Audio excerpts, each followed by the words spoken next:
BJ Nix, are you here? Present. Present. Spoonie, Timothy Spoonie. Present, sir. Margaret and Mary. Do we have a Margaret and Mary? Yes. Cool. And the margaritas. All right. Class here. We're ready. Let's go. Yes, let's go. Okay. This is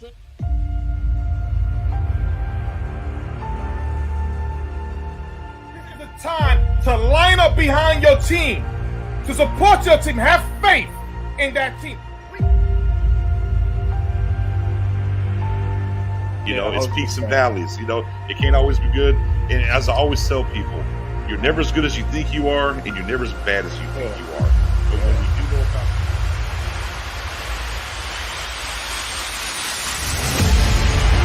house call, Trevon Diggs pick six.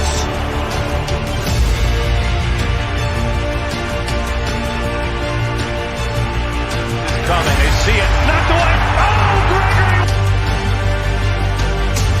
Hurts in trouble. 3 Cowboys wrap him up, make it 4.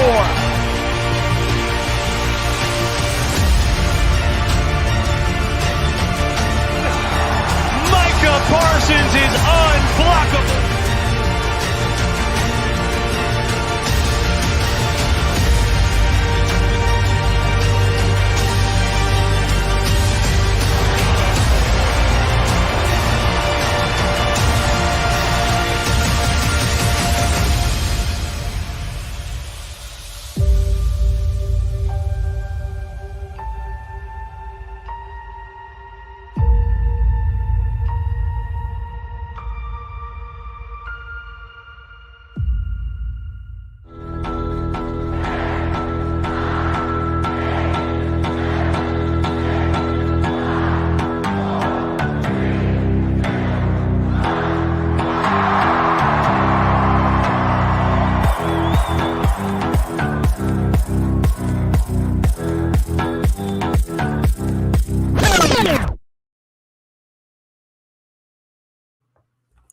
Happy Friday, everybody. It's been a great week for me and my household. I hope everybody else has had a great evening too. You have 2 of the 4 of your OG Pick 6 sports gang in the house. Mariella is on a vacation. She's out there in Seattle on a girls trip. And we just got a special guest who just appeared in the last minute. We weren't expecting him, but your guy Nix is in the house. Starting out with Spoonie. Spoonie, how's your week going? How's your Friday going? Salute to you, sir. Thank you. Salute to you too, Professor O. So far so good. Long day, running a lot of errands. Yes, getting ready for the New York Giants weekend. So I've been helping out people get some good tickets. X, Y, and Z. It's getting loud up here in New York. Exciting time for the weekend. I just can't wait. I can't wait for Monday Night Football. Yes. And it's in your neck of the woods, coming out there to New York. Jerry said he would walk there. He would walk to New York. So we'll get into that in a little bit. So before Nix joins, he's already here. But before we introduce Nix, we told him if you leave Spoonie and I unsupervised, this soundboard is going to go nuts. So I went ahead and added some audio clips to it. But with that said, Nix, thanks for joining. I know you had a long week at work. How's everything going for you? Man, I'm doing pretty good. There'll be no FaceTime for me tonight, but the voice is here. It's ready to rock. We got Giants up next, and yeah, man, y'all were talking reckless in the group chat, and I was like, okay, all right, let me just go ahead and show up here, make sure things stay a little even keel tonight. Oh no, I'm ready. I hope some of our Giants brethren, they're cool people. Don't agree with their taste in football, but I hope that they join tonight because, Spoonie and I are just over here just waiting like, let's go. Let's talk some Giants and Cowboys football. We've been waiting all year for football season to be here. Just picked up our first dub of the season. Even record right now of 1-1, facing a divisional rival away at their stadium. They're going with the color rush. They're whiting out the stadium. We're wearing our navy blues, which is my favorite uniform personally of the Cowboys. So it's game week. I'm ready to go. Unfortunately, it's Monday Night Football. So it means we have to go through this weekend, but it's kind of cool. If you want to just relax, enjoy some football, not be stressed out, watch the Eagles versus Commanders or whatever you want to do this weekend, go to a pumpkin patch with the fam.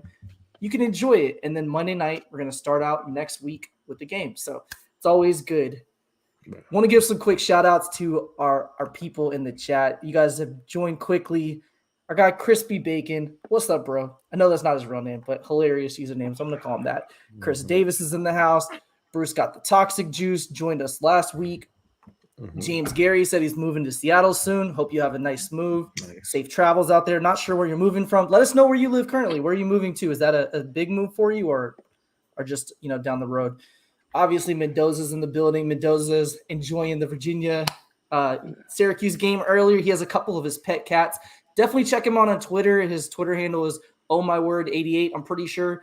And he's been popping out 1 or 2 prospects every week of guys that you may not know. He doesn't post the future top 5 or top 10 draft picks that everybody's aware of. He's our diamond in the rough, those secret gems you've never heard of guys. So he's doing a great job doing that. So definitely check him out on Twitter. We got Gregory in the house. What's up, Gregory? Hope you're having a good week. I got to get this name right. So is it Elevon84 or Elevon84? Not sure which one. I think it's Elevon, but that's my bro. Chat with him all the time in A to Z in the volume. Who else we have? Gregory. Jason Horn. So Jason's over there on Facebook. So shout out to our Facebook people who are watching. Anybody else in the building, we appreciate you stopping by. Mr. Cowboy 88's in the house. Got Tyrone Church, Robert Roberts. So now that that's all out there, Spoonie, how you feeling about things, man? How you feel about this week?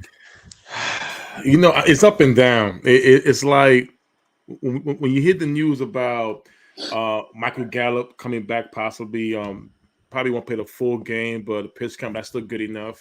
When you hear things about so far, Dak Prescott, he went to practice today, they getting better, the stitches off and everything.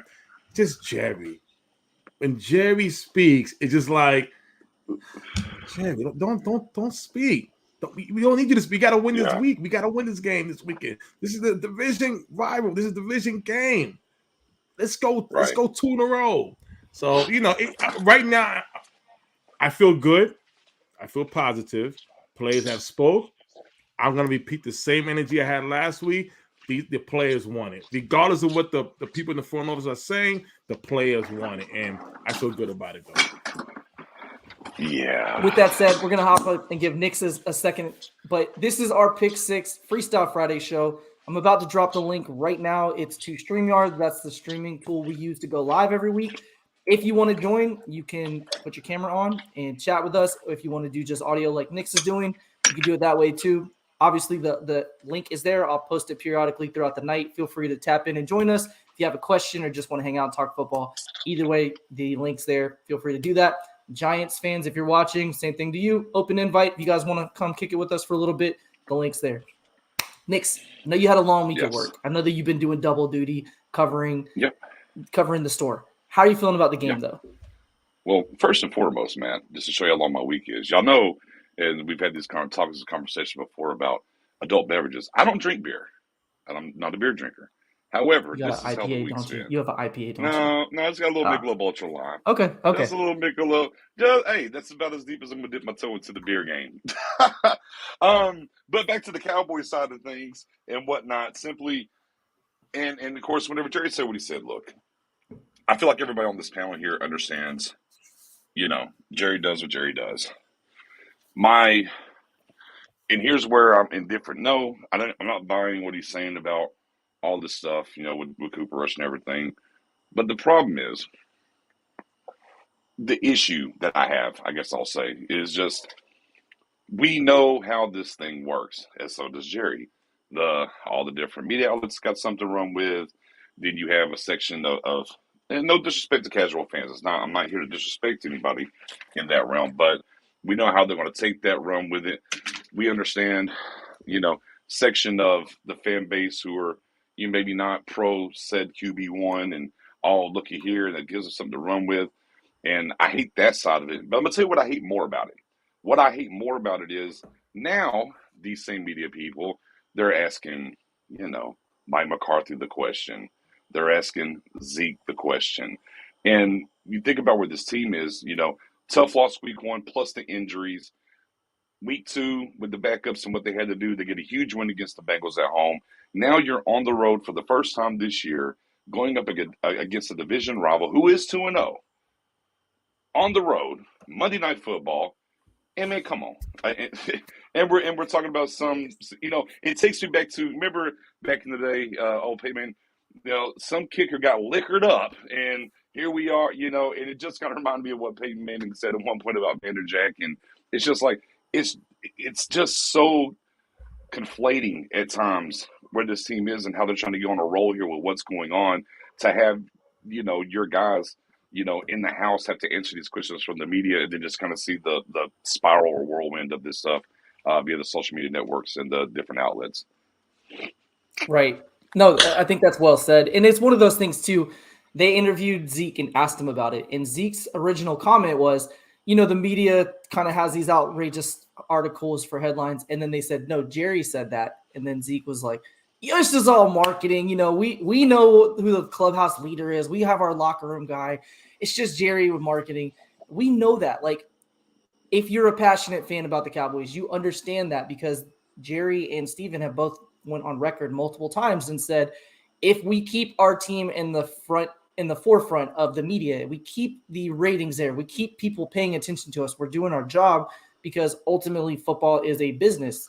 Like any business, your main objective is to be profitable and do as well as you can. And they're the most profitable and valuable franchise in the world. So to their own, I guess to the chagrin of Cowboys Nation, they're doing their job with that. But it is frustrating when you see, what's being tossed out there.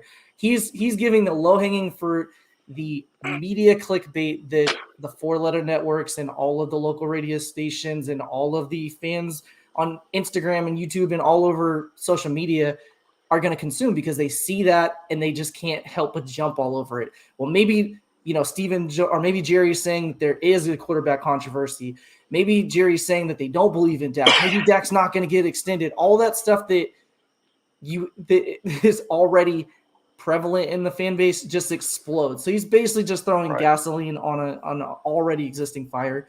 So it's frustrating to me, but at the same time, I accept it now. I don't embrace it, but I accept it, because I know that that's what Jerry's going to do. And Mike McCarthy came out today and was like, let me just tell you now, there's no controversy. We appreciate Cooper Rush and we want him to win. We're on his side, but Dak's our quarterback. We have a franchise caliber guy. And then Jerry later today kind of backtracked and was like, well, Dak's our guy, franchise leader, all that stuff. So here we are talking about something that shouldn't even be a topic of conversation, but that's, how as the star turns, to take a quote from our guy Nix. Yeah, and it's just, very simply, at times whenever you try to figure out why this team has had issues for so long, it's just, to me, excuse my language, man, it's shit like that. I mean, it's just like no other organization goes through those kind of things. And it's like, I mean, look, this is beyond the media and what we do and the fan base and stuff. That's in-house stuff that's just extra. These guys that are in-house are dealing with so many things. And now you're getting asked about this silly shit. I'm just like, dear God, be happy that you're 1-1. It looks like a lot of these guys are going to come back sooner. We're getting Gallup back this week, and these things. Why do that? And where you got to have these kind of talks on Thursday and Friday? It's just frustrating. But it's Freestyle Friday. I'm not here to be a Debbie Downer on that stuff. We're going up against a division rival. I'm super crunk about it. I'm hyped about it. So yeah, I don't want to be a Debbie Downer, but boy, I tell you, it really chaps my hide. Well, you being the professional you are, just set up something that Spoonie and I already chatted about. You weren't on for this, but you're just a natural, Nick. So salute to you for doing that. You brought up Gallup, and looks like he's going to return. So we're going to talk about the injury report really quickly. I'm going to pop it on the screen. Hopefully you guys can see it. Yeah, Quinn Bohanna. Yeah, that Quinn Bohanna popping up today. I was like, Nick, hold up. Yeah. So as you can see, a lot of it's what you'd expect. It's nice to see Diggs back at practice. He missed yesterday for personal reasons. I never heard what it was, but it's personal, so that's his business, not ours. But he was back at practice today, full participant. Michael Gallup, Thursday participation, full. Friday participation, full. So they will practice tomorrow. We don't know exactly. I have to imagine he's going to play. I mean, he's been a full participant 2 days in a row this week. That's a really good indication he's going to suit up. Curse, McGovern, Parsons. Parsons is another one that it's been buzzing out there. What's going on? Mike McCarthy said I spoke with him yesterday evening. He's fine. It's just allergies, sinus infection, congestion, that type of stuff. Mm-hmm. No risk at all for him not playing. Like he will be there Monday night. So don't worry about that. Dak Prescott, obviously, that's not a surprise. Although he was back at practice yesterday with a training ball. And when I heard that, I was thinking like he's already gripping a football, but it kind of looks like a softball. Like picture like a yellow softball. Yeah. That's about the size of it. So it's more just for that grip strength and getting started with that. But while we're on the show, Spoonie put a tweet out there from, was it Calvin or Clarence Hill? Calvin Watkins. Clarence Hill tweeted out that Dak's going to get his stitches removed Monday before the game. So that's pretty cool. And obviously Schultz did not participate either, which I think we all assume he's probably a long shot to play Monday, and if he does, it'll probably be somewhat of a limited capacity, but we'll see, I guess, right? Yeah. I know McCarthy said something I kind of caught today that, he's doing some things of progressing, and they have hope, but that could be some shell game there to not let the tip their hand to where it's going to happen Monday. It could be a little bit of gamesmanship, if you will, there for McCarthy talking about. I guess now, shout out to Rob, it was Dalty. I guess we're calling him Dalty now. Dalty, not Schulte. It's not Schulte. Now he's Dalty. Yeah, no, it's Dalty. So Nick's kind of brought it up at the beginning, but the surprise one that kind of came out of nowhere, and especially with what the injury status is Quinn Bohanna limited today with a neck injury.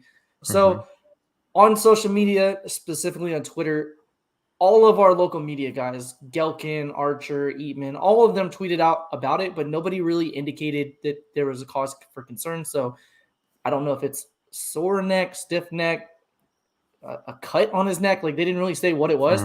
So I did send him. I went above and beyond for you guys. Quinn's actually a super cool dude. So I hit him up on Instagram and just said, hey, saw you on the injury report with the neck. You good? And he gave me a thumbs up. So we'll take that for what it is. So not exactly breaking news because he didn't tell me what it was, but he said he's good. He gave a thumbs up. At least he answered you. He answered you. Yeah, he gave me a thumbs up. So we'll take it. Small victories there, right? And then on the Giants side, they have a lot of guys banged up. Really, the big news for the Giants on the injury report is Kayvon Thibodeau, their first-round pick, top 10 pass rusher out of Oregon. Looks like he's going to make his debut. And then UGA alum Azeez Ojulari looks like he's going to play as well. So we have Gallup coming back. They have 2 edge rushers coming back. Big news for them, though, is it looks like Leonard Williams, their superstar defensive lineman, will miss the game, barring something changing over the weekend. But that's kind of the injury report. So, Nix, appreciate you leading us up to that. Tony is probably not going to play. Yes. To highlight that hamstring, he was limited yesterday, and I don't think he practiced today.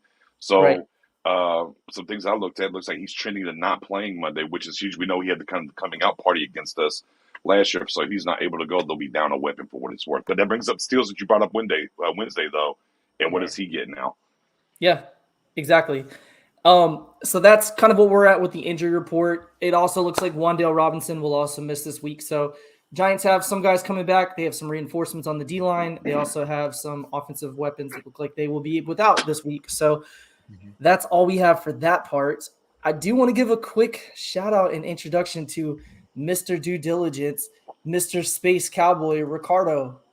Salute to you, sir. How are you doing today? Let me get this graphic off the screen. I'm doing A-okay. Man. What doing? We're good. We're good.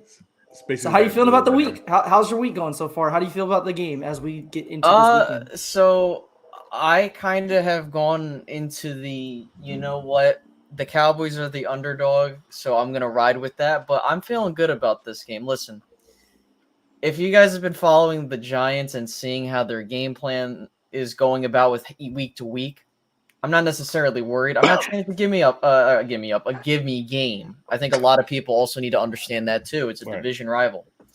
But when you look at how the Giants have played, they have played in a way where you can argue they could be 0-2 right now. But they're 2-0. All props to them. But I think with Evan Neal saying what he said, I think he's gonna have to eat his words on that. So I'm feeling good about this. Yeah. Let the people know what he said. It was an interesting quote from him. Let me see if I could pull it up real quick. I'm not sure if Professor O has it. Paraphrase it. I got it right here. Ready? He said, "Oh, he's not intimidated by Micah Parsons." Yeah. Okay. Okay. Welcome whatever to the you party. say. Welcome to the party, pal. Not the cap. Don't believe you. Don't believe you, Evan Neal, but I appreciate you, for bravado in saying that. We understand what he's doing, right? Like, you're not going to be like, yeah, I'm terrified. He's an elite pass rusher and I have to go against him in my third ever career start in the NFL. Obviously, he's not going to say that. And you would not want your player to do that. So I'm not surprised that he, kind of went that angle with it. But we don't know that Dallas will actually even line him up over Evan Neal. Just because he's a rookie offensive tackle doesn't mean that that's necessarily the spot or location that Dan Quinn wants to attack, because they have some issues on the interior offensive line. And we use Micah all over the place anyways. So, that doesn't really surprise me too much. But you brought up a good point. So the Giants are 2-0. Their first game of the season, they had an impressive road win against the Titans, and it's early in the year. Week 1 that happens, and we're like, that's impressive. They were, the number 1 seed last year in the AFC, and it was on the road. And then they followed that up last week by getting destroyed by the Bills, that being the Titans. So sometimes some of the wins don't look quite as impressive as the season progresses, but it's only 2 games. They may rally, and maybe that will be a big staple win for them. But a road win in the NFL is tough to do anyway, so we'll give them credit for that. And then last week, they survived. It's probably a good way of explaining it, against the Carolina Panthers. So they're 2-0. Your record is what it is. Doesn't really matter who you play as long as you're racking up the W. So as of right now, props to them. Marcus Hardison does not agree, though. He says a fraudulent 2-0. I like it. You could make that argument, though, like I said, because, They missed the field goal week 1. Yeah. Right? Like, I mean, Hey, but man, I ain't fraudulent. Are there fraudulent L's too? Then can we do fraudulent L's? Yeah, and you could. fraudulent Ws? I don't know. I mean, hey, but that's the thing, is that you are in September. There are no champions crowned in September. I could tell you that. So, I know that there are a lot of Philadelphia fans and Giants fans excited that both their teams are 2-0, and one in very close fashion, the other in electrifying fashion. But I remember the Cowboys started out 3-0, and I remember the conversation, it's September. We can't really, So just keeping that same energy. It's still early. And trust me, the way I look at it too, and just for Cowboys fans here, and I'm not sure if you guys alluded to this, if you win this game, right, you back pocket a division win, and that's without your starting quarterback, right? And then you kind of have the conversation of, okay, do we really need to play him against the Commanders if he's, we don't need to rush him. But if you lose, it's not the end of the world. I don't really see anybody in the division really edging out yet. I guess you could say Philly, but I'm not concerned right now, if I'm being real. I have a question. I'll be honest. Yeah, I mean, Spoonie, I do too. You go first, and I'll ask my next. Yeah, didn't Sam Williams beat out Evan Neal in a game last year in college? He did. There was some of that. He did, right? So you don't say you're not intimidated by the lion, because if not, the lion will go back to the jungle and get the tiger, and you lost to the tiger before. You don't do that, Evan Neal. But I'm going to say this real quick. The reason why Kevon Thibodeau is playing is because he knows that Lawrence Taylor will be in the building. And with all the hype, with all the comparison between Michael Parsons and Lawrence Taylor, maybe Thibodeau's feeling kind of jealous, or I'm the pass rusher here. I'm this. Understand this. You're gonna get your time to play. You'll get your career going. Michael Parsons doing some real shit in here. He's doing some things in here that we haven't seen in a long time. Player, understand that. But go ahead, Nix. Yeah. Well, my question is, and part of the reason that got me to show up here, I was ready for a DJ party here from Professor O with the soundboard all in queued up and going. I was ready for some Don DeMarcos and horns and all kinds of stuff, but I've yet to hear anything outside the very beginning. Oh, you missed the preview. You missed the preview, man. Are you done? Yes, I'm done. Yes, I'm done. Hell of a job. And the only thing else I got to say is, how about them Cowboys? Okay. All right. Okay. I woke it up. This is I was about to get ready for that. Okay. This is my fault. Sheesh. And there were way more. I loaded up so many sound clips just in case, because I was like, Spoonie and I might just want to play some music, and the chat may say we need some more soundboard, and when that happens, I might be like, okay, so let's talk about the Giants.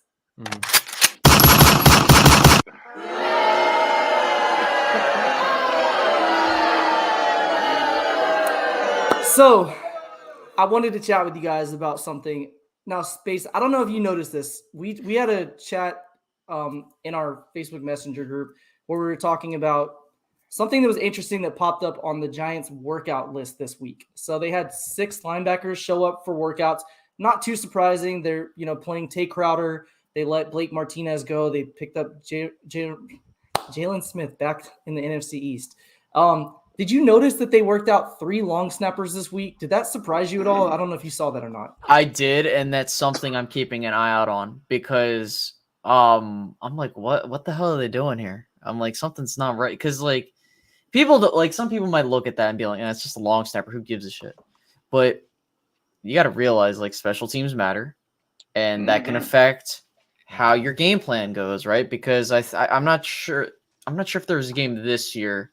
I thought someone had issues with a long snapper this year. I think it was Denver or something. I don't remember the team. It was Cincinnati, week 1. Cincinnati, thank you. Yeah. I was like, there's a team. It was either Cincinnati, Denver, and it's like that can affect your game plan. I mean, I know it's not a long snapper, but even you getting a kicker hurt or someone important, that affects your game plan.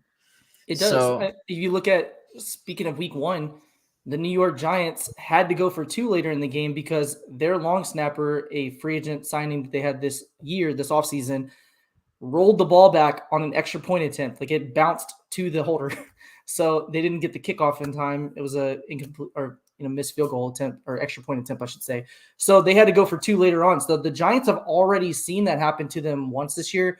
And if it was just 1 long snapper, I probably wouldn't pay that much attention to it. But there was 3 long snappers worked out in 1 week. It's just interesting. So again, that may not factor into the game whatsoever, or maybe something where you're like, damn it, they were right. They brought it up. So just want to chat with you guys about that, because it's something that, people don't talk about special teams and give them the attention that it deserves. But like Nick says, and like our guy Ricardo Space Cowboy just said, special teams does matter. I was about to say, I consistently talk about special teams. You do, but I mean, in the media, like that's not, they're talking about Cooper Rush and Micah Parsons right now. They're not talking about. Yeah. So do you guys think that Turpin could be a game changer this week? The Giants have given up, I believe it's the 6th most return yards this year so far. So they have struggled in special teams coverage and stopping people from getting returns. Is this the game where you see that big return from Turpin? Because he had a really important, impactful return last week against the Bengals. But is this the game that Turpin kind of puts himself out there in the national attention? I believe so. I mean, I think he's got a huge opportunity here. You kind of alluded to there. Obviously not like a huge, touchdown return from him last week, but at the end of the first half, a very solid return that set them up to get the field goal. And then, if I'm not mistaken, I think the Giants have the worst rated punt coverage team in the NFL currently. So that should offer up some lanes, some opportunities. Those were getting them stops and forcing them punts for him to get a chance to. It could be a big night for Turpin.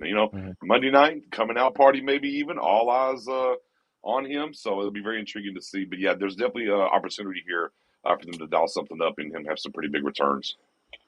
I tell you one thing. I'm sorry. No, go ahead, Spoon. No, the last time that I ever witnessed a great night for the Dallas Cowboys special team was Deion Sanders when he returned. I think it was 2 punt returns for a touchdown, and I could definitely see Kevontae Turpin. I'm not going to say he'll get 2 touchdowns, but the field position that would definitely help out Cooper Rush in the offense to be able to score. But I'm with BJ. I really do think Turpin could really turn this around for the special team this weekend. What do you think, Space? Is this the week that the coming out party of Kevontae Turpin? And maybe it may not be special teams. Maybe I'll tell you what. Use him on offense. I'll take it back. I'm calling my shot. He's getting a punt return for a touchdown. Last Friday. Hey, BJ, you go, man. Last Friday, I guarantee the Cowboys will beat the Bengals last Friday. I'm going to give another guarantee this Friday, 2 weeks in a row. Hopefully, I get the slam dunk. And yes, Turpin gets a punt return for a touchdown on Monday night. I think that it's definitely possible. And I think that if you really want to break the spirit of this team early on, that's a good way to do it. There are other things, and we'll get into it later, that I'm looking at the Giants, and I'm not scared of them. It's just a matter of how well the Cowboys execute their game plan. So, speaking of game plan, I was working with one of my students, my classroom. I had to bring this kid in. He has issues all the time. So I gave him the chalk and I said, go to the chalkboard. Let's get this game plan out there. So here's what my student had. We're going to pull it up for you guys to see. I know it's kind of hard to see from this angle, but number 1, generate takeaways. So last year we were number 1 in the league in turnover margin. You guys know the stat. We talk about it all the time. You win turnover margin, you have a 78% chance to win the game. So that's huge. Right now, the Giants have forced more takeaways than the Cowboys have gotten. We've only had, 1 for the season so far. So really need to see that come to fruition this week, especially against Daniel Jones, who has a propensity to put the ball on the ground.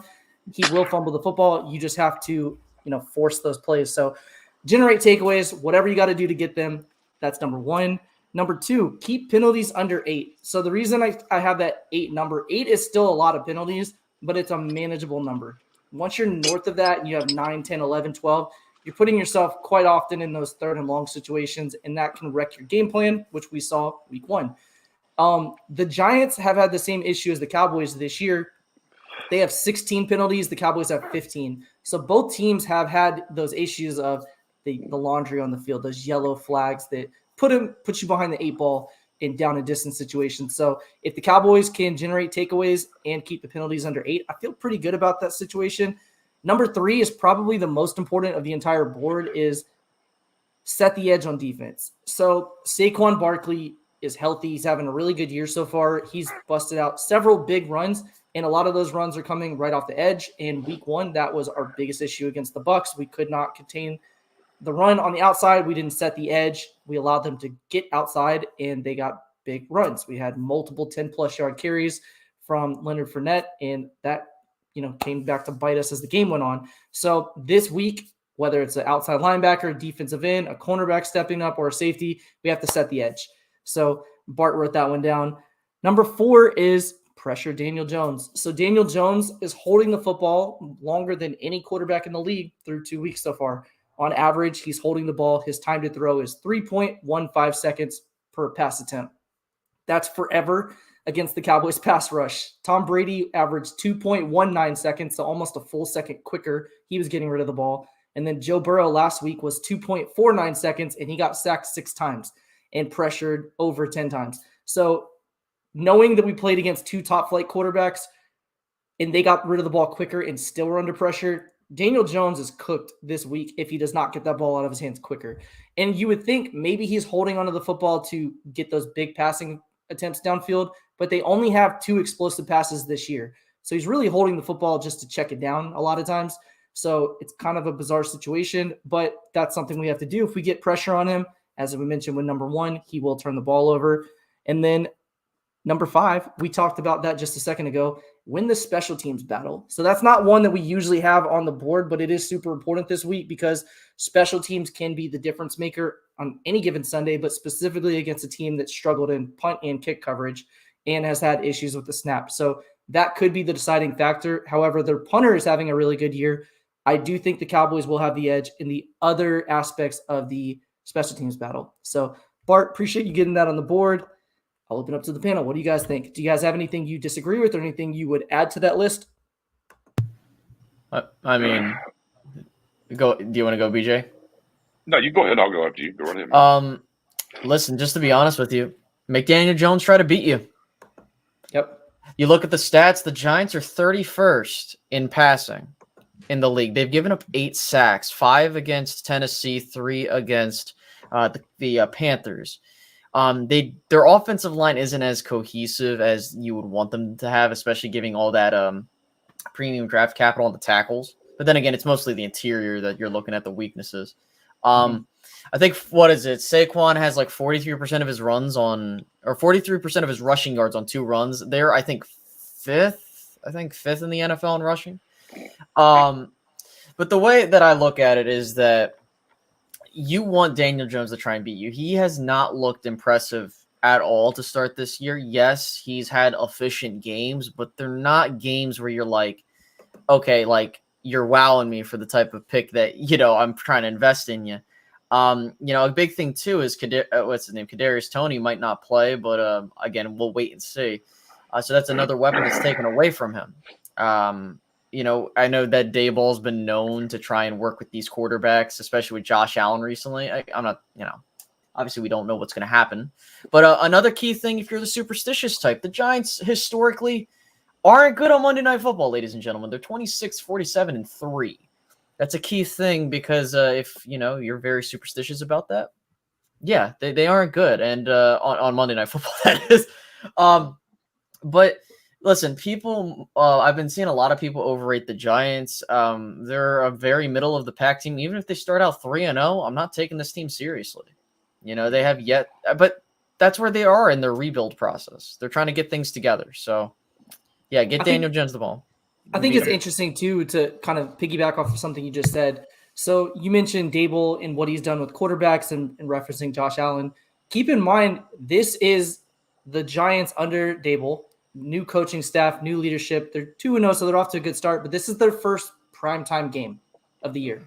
It's his first time as a head coach in the National Football League in a primetime game. Now, he's been around a long time. He's coached in lots of primetime television games, so that's not anything new to him. But it is different when you're the head coach. There is a little bit more of that nervousness that may be there. That could also play into it, or maybe a non-factor. He may be a gamer in terms of coaching, and that might not rattle him whatsoever. But it is something probably worth bringing up because I haven't heard anybody discuss that yet. It's his first time in a primetime television game as a head coach in the National Football League. It's their offensive coordinator, Mike Kafka's first time as an offensive coordinator in a primetime television game in the National Football League. So things like that may matter or may not, but it's at least worth bringing up. Yeah, I just, no, go ahead, Tom. No, I was going to say, the Giants, their main weapon on offense right now is Saquon Barkley. Barkley is their leading rusher, of course. He's the ultimate weapon. He's the guy that could definitely beat you with the run or basically beat you with the pass. That's if you can stop Barkley, you can pretty much shut everything down. Richie James is their leading receiver. He hasn't gone over 60 yards in 2 games, but he's a journeyman from a couple of teams. But he's been the guy that has been the consistent starter the last 2 weeks. We saw Kenny Galladay kind of have an issue with the coaching staff by playing time and stuff like that. But what has been doing is he's been switching up the wide receiver rotation the last 2 weeks. So you're not going to see the same guys that you saw the week before start that current game. That's part of rebuilding. So this New York Giants team is part of rebuilding. At the same time, if you give them opportunity for them to win this game and score points, they're going to take the opportunity. So this is the type of game where the Cowboys cannot let up. Take every advantage you can to score some points and put them away. That's something that Carolina couldn't do and that Tennessee couldn't do. So, like I said, we can start Barkley and, like Space just said, force Daniel Jones to play quarterback. We got this game. I do want to say real quick before Nick goes, Aisha's in the building. Shout out to Aisha. So on Girls Talk, Boys Talk, Kelsey Charles, Jane Slater had, and Aisha and Jess had, I'm drawing a blank on her name, Madeline Burks, maybe. I think it's her name. She's a Giants reporter. She was great. Really wonderful interview. Very insightful, smart. But Kelsey Charles had the savage quote of the week. She said, the Cowboys are playing with backup quarterback Cooper Rush, and the Giants are playing with Daniel Jones, who plays like a backup quarterback. And I laughed out loud. It was hilarious. So shout out to Kelsey Charles for that one. Yes. Yeah. When you look at the Giants, when you get to the Giants, simply this, unlike previous coaching staffs, they won't stop running the ball. Because I know we've kind of talked about, you got to get up on them and force them to get to Daniel Jones. If you go back to the Tennessee game, Tennessee was up, 20-3 in the second half?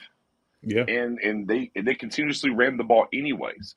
And then, boom, he breaks a long one. So that's the one thing that we've seen so far, no matter what the scoreboard is. Now the Panthers give us a little bit more nip and tuck, but they had to come back in week 1 on the road there against the Titans. But part of that was they got down. They didn't just trigger happy go throwing the rock. They still continuously pounded the rock. So it's going to be very much so up to this front seven of the Cowboys to have a repeat performance of how they handled Joe Mixon last week, because they're not going to – I mean, look, if the game is 20-7, they're still going to run the ball. They've showed their propensity to do that. So the Cowboys are going to have to definitely be mindful that they're going to pound the rock. They have not. That's what they've shown. 2 weeks in, that's their character, and maybe that's somewhat of their evaluation of Daniel Jones, or the young offensive line. We talked about it before. Running the ball is more prevalent for a young offensive line versus the pass pro stuff. So I don't know, unless the Cowboys are up by 4 scores, I don't know if they're really going to just magically forbidden the run and just get away from it. So I think it's an all-night kind of thing. And I also think Kellen Moore has to be Kellen Moore week 2, not Kellen Moore week 1. Yes. I think that's just kind of the big deal. Now, I know Space was talking about, I think Space said something about the blitz because, Wink Martindale over there for the Giants defensive coordinator, they're heavy blitz. I think they're number 1 in the league in blitzing percentages right now, if not they're top 5. Fourth right now at 35.7%. So, yeah, they're right there. Okay, yeah, I knew they were top 5. I knew they were towards the top. But on the backside of that, with Gallup coming into the fold, if you're going to blitz, you're going to have some man opportunities, one-on-one opportunities, possibly even outside. So it'll be interesting to see how Cooper Rush handles those things as those things get dialed up against them. Small sample size, but through 2 weeks so far of the season, Cooper Rush is 11 of 15 passing against the blitz. And that's something we talk about repeatedly this year. Well, not really this year so far, but last year is Kellen Moore and Dak specifically are in their bag when teams blitz. Like that's when Kellen is most efficient. So it'll be interesting to see if that comes back into play too. If Wink continues with what he's done and brings a heavy pressure, so far Cooper Rush has been able to beat that this year, and Kellen Moore historically has been super favorable in our advantage when teams blitz us. So maybe, that's kind of going against Wink's DNA and what he does as a coach. He's always been an aggressive coach who takes his chances, lines up 7 or 8 guys on the line, drops 3 or 4 back. You don't know who's coming and who's not coming. That's kind of what he does. But if he does that again, there may be opportunities this week specifically for the Cowboys to have some of those explosive plays we haven't seen at the same rate this year. Yeah. So, and even to piggyback that's just his DNA. If you go back to his time when he was in Baltimore, and they would be ravaged with injuries in the secondary. I'm talking just they're down like their 3rd or 4th cornerback is starting, and safeties would be out. He didn't care. And that's kind of part of the reason why he's not in Baltimore anymore, because he would still ultimately keep bringing the pressure no matter what. So, yeah, if he changes up and doesn't bring the pressure like he has been, that's been his calling card, his DNA. He's been around for a long time. I would be very surprised, but that could come from the top down. And Brian Daboll telling him, hey, you got to chill out with the blitz this week. We'll wait and see. You know what he does, though? Like every game before he goes out on the field, he stares at the mirror. He channels his inner Coach Boone from Remember the Titans, and he says, I don't want them to gain another yard. You blitz all night. That's just who he is. Yeah. And as a fan, I love that personality. And like, just be aggressive, right? I'm like, just go for every 4th down. Never kick a field goal. That's how I am. So I love that type of defensive coordinator. But again, sometimes that does come back to bite you. And Kellen Moore has done well against the blitz. So that may be an opportunity that the Cowboys take advantage of too. Space, I wanted to ask you, because you brought up the offensive line for the Giants. So we know that Andrew Thomas, go Dogs, is having a really good year so far. Evan Neal, highly touted rookie. He's having what you'd expect from rookie tackles, except for Tyler, who's balling out right now at left tackle. But a lot of offensive tackles, they have their shares of wins and some losses. But overall, he's holding up and doing a pretty decent job. Their interior of the offensive line seems to be where they're having issues. Have you seen anything on film, or what are your thoughts there? Do you think that's somewhere where the Cowboys are going to specifically try to attack them? I think that's where you kind of have to. A lot of the times that I have seen it now, I kind of had to go back just to make sure I saw this correctly. It's usually what happens is when you have those big guys up there, they kind of what's the word I'm looking for? They kind of panic, and they can't handle that interior rush. So this is where I would probably do it, Micah. Yes, I know Evan Neal said what he said, but I would look to rush Micah as much as I can in that interior because, look, I get it. The blind side's good and stuff like that, but I think Daniel Jones would, we know he likes to scramble sometimes, and that's kind of what you have to have him do because he's not one of those guys like you get him scrambling and he can make those passes and you're like, I don't want him out of the pocket. There's the quarterbacks like a Dak Prescott, Russell Wilson, etc. He's a guy where if he scrambles, he's either going to tuck it and run and fumble, or he's going to panic. And that's what I saw a couple bits in the Tennessee game was like he would panic and then like he would either hold on to it for too long, then incomplete, or he would get sacked. So I would say that if I'm the Cowboys, even if it's not Micah, you have to throw something up at that interior because even if it's just one guy that's holding up those, you got to just do something. You can't just come into this being like, okay, guys, you know, we're just going to rush for and do nothing crazy. But I think Dan Quinn knows what he's going to do. Yeah, I think it's a lot of twists and stunts and see if they can pick it up. I think that's how you kind of apply some of the pressure there into the middle of that offensive line. And that's where you might see, you know, I might line it up on Saturday, but instead of him coming forward, he's going to loop to the inside, see if they pass it off properly, see if he can get home. Amongst other guys, Dante Fowler can do it as well. Obviously, you can run some stunts even with Dorrance Armstrong. So I'm willing to bet there's going to be – Tristan Hill's really good at it as well. So I think one of the things we'll possibly see is some twists and some stunts up front early on to see how they're able to pick it up and pass it off. And if that starts getting home, they might turn up that heat even more in that realm. Real quick, so Nathaniel over there on Facebook, shout out to you. Thanks for watching. Said, what was the percentage of completions when blitzed last year? So Dak Prescott completed 63.2% of his passing attempts when blitzed, which is actually an extremely high rate. He had 22 touchdowns and 4 interceptions against the blitz last year. So Dak was absolutely lethal when blitzed. And again, like I mentioned, Cooper Rush so far is 11 of 15. So he's completing a really good clip so far against the blitz. I wanted to talk about the interior offensive line one more time because Micah has had such a phenomenal season, right? With the 4 sacks on pace for the ridiculous 34 sacks a season, which would shatter the record. I mean, we'll take 34 a game. We'll take 34. Yeah, we'll take 34 a game or a season, right? And then obviously Dorrance Armstrong had the big coming out party last week, and we've seen Dante Fowler be explosive.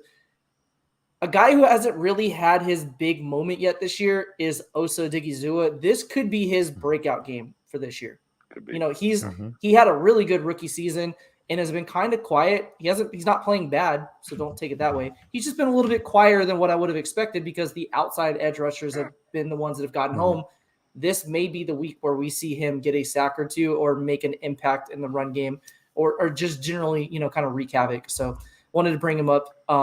What other players do you guys think could be a difference maker this week? Because last week we saw Donovan Wilson was kind of the surprise guy, a pleasant surprise for all of us, you know, with Jaron Kearse being out, that people didn't mention that he could be a game wrecker, and he was a huge catalyst to our win last week. Right. Who do you guys think on the defensive side of the ball could be that guy this week? Well, I'll go directly to Anthony Barr, and we saw from week 1 to week 2 and how comfortable he found himself within the scheme. I think maybe Dan Quinn's kind of found the role that he needs to be, and he's acclimated now. I think we're going to see Anthony Barr kind of build and stack, if you will, from what he did week 2 moving forward. So I think Anthony Barr in this situation has an opportunity to definitely be a guy that impacts this game. Because don't forget, not only was, you know, what we saw him in the middle and what he was doing there, he got some opportunities to rush off the edge too. And I talked about that when we signed him. If you go back to his college days at UCLA, he did rush outside. Now, primarily up there in Minnesota, you know, it didn't happen a lot for him up there. But they showed that a little bit last week, and it'll be intriguing as we're talking about attacking the inside. Well, maybe now you have Parsons coming from the inside blitz, maybe that A gap or whatnot, but now you have maybe Barr on the outside going up against maybe Neal and getting some rush opportunities. So I look for Anthony Barr to stack on what he did last week, man, and step through and have another really good game and maybe even better game than what he did last week. Okay. What about you, Space? Who's your guy? So we have Anthony Barr so far. I think I'm probably looking at, I want to say Anthony Brown. Anthony Brown, okay. I think that the main thing is you know what Diggs is going to do to that number 1 guy. We kind of see what he's been doing this year. I think that, you know, has Anthony Brown has he had the best year so far? No, not necessarily, but you know what? He's been doing his job for the most part, and that's what we're asking of him to do. And I think what's going to be really important this go around is that with the Giants having, you know, because think about the 2 teams we just went up against, right? And their offensive firepower. Now that you're going up against a team that doesn't have as good of a quarterback, not as good as offensive weapons, this is where you could start seeing some turnovers start to emerge. And I think that's going to be key here because you need to rattle Daniel Jones early. Give him that pressure up the specifically the left guard to the center spot. I've been noticing that. I was just going back looking at my notes. And then he'll scramble. Like a lot of the times, you don't even have to get to him. Is like as soon as the pressure just nears him, he'll just start running. So you want to try and get him into those moments because you know what's going to happen. He's going to eventually throw a pick, and I think he's due to have a bad game at some point. It's not a good recipe for the Giants right now. Yeah. Okay. So far we have Anthony Brown, Anthony Barr, Spoonie. You got another Anthony for us, or who's your guy? I got the safeties. I can't pick. I think it's gonna be a key to for covering Saquon Barkley out the backfield. Malik So Hooker. which one? Pick one. I gotta pick one. Yeah, you got to call your shot. Call your shot. You know what? I'm gonna go Malik Hooker. Speak your I'm gonna truth. go with Malik Spoonie. Hooker. Okay, Malik Hooker. I'm gonna go with Malik Hooker. I think I believe Malik Hooker they're gonna have a role with covering Saquon. Also, the Giants do like to throw the pass over the middle with Sterling Shepard and Richie James have been getting most of their yards from. So I could definitely see Malik Hooker get a pick. I could see it coming. We've been calling it. I see it coming. It's gonna come. So my guy's Malik Hooker this week. Malik Hooker. All right. You know, I wanted to pivot. I wanted to pivot off of what you said though too. You talking about Odigizua, and that, and I kind of go back to when Neville Gallimore came back from the injury last year. We played against Washington, and their interior line wasn't that good. And boy, did he have a huge game. And Neville Gallimore's been pretty quiet this season. So if we're talking about the interior here, that left guard to center, as Space was talking about, might be a Neville Gallimore flash game here. Yeah, that's a good one too. Really, I think you can't go wrong picking anybody who's playing in the interior this week because we know the attention Micah's going to get. If Micah blitzes, if he shoots the A gap at all, the running back's going to immediately go to Micah. So somebody's going to have a one-on-one with the guard or in the B gap between the guard and tackle. So I could easily see Neville Gallimore having a big game. I could see Osa having a big game. I'm going to go – that's hilarious, by the way. I'm going to go with Osa as my player since I brought him up earlier. I just have this feeling that he's going to have a big game. I do love the answer that somebody gave earlier. Let me bring it back up. Bruce got the toxic juice, said, D-Law always has his best games against the Giants. Yeah. I could see that. And we've heard what he talked about, when he said that Eli was his favorite player to sack when he got the contract. And, he brought up Eli Manning and thanked him for it. So I could see that being a somebody to watch this week. And there's a lot of different guys you could go with, but I don't think Tank's a bad answer there. Especially with him getting some work on the inside now, more work on the inside too. So, yeah, definitely. I did want to say for Anthony Brown, since Space brought him up, it makes it a lot easier as a defensive back when you know the tendencies of the opponent. Daniel Jones does not, or at least this year, does not go downfield. He's thrown 2 passing attempts all year greater than 20 yards. He's 1 for 2. And he connected on a touchdown to Sterling Shepard week 1 and then has attempted 1 pass since then, greater than 20 yards. So when you know that the tendency of this quarterback is if he's pressured, which he will be quite often this game, he's going to take his eyes off of the receivers and look to run or look for a check down to get rid of the ball. It makes it a little bit easier to risk jumping routes. So that could be where, Al Harris pulls both or really all 3 of the cornerbacks aside and says, hey, if you see it, jump it today. Green light. We give you the green light for all of this because he's probably not going to pump and go deep. It's just not what he does. He didn't do it last year when he was healthy, and he hasn't done it this year so far. Let's take our chances. So I could see that happening too, where Anthony Brown could be that player. And if I remember correctly, I believe he had an interception last year against the Giants. So that could very much, come back to play too. So, okay, cool. So on the offensive side of the ball, is it a Noah Brown game again? Does CD have his big moment? Do we see Jake Ferguson explode? Are you expecting the running game to carry us? What do you guys think happens on the offensive side of the ball? We'll start with Spoonie this time. No, I think CD definitely gets busy this game here. I really do think. I think with the conversation about CD not doing his part, but we all know Kellen Moore got to do his part as well, and try to create some ways to get him open. I definitely see him getting busy this weekend. So that's my guy, CD Lamb, 88 playmaker. Okay, we'll go with Space this time. I'm really keeping an eye out on this run game. Specifically, I'm taking a look at Tony and I'm saying to myself, okay, you kind of look at what the Cowboys are looking to do with this offensive game plan. They're not trying to do anything exotic or arrogant with the play calling. It's straight up, we're going to do some runs here and there, or we're going to have run schemes, more importantly, run schemes that get yardage, and then we'll throw some passing plays in here. I don't think it's going to be heavy pass this go around, even though I think, why not? Because you want to do that, but I think that this is going to be a big game for your run defense, your running game, and I think you're going to need it because cohesion's huge on this offensive line, and I think that as Tyler Smith continues to get better at that left side, Farniak, he's doing good for what he's been tasked to do, and I think that you're starting to see it kind of gel a little bit. I really think that this could be a big game from your running game. And I'm looking at Tony Pollard because I think he's going to break a big run this game. I think it's going to happen. So that's what I'm keeping an eye out on. CeeDee Lamb, Tony Pollard, tracking. What about you, Knicks? Eddie.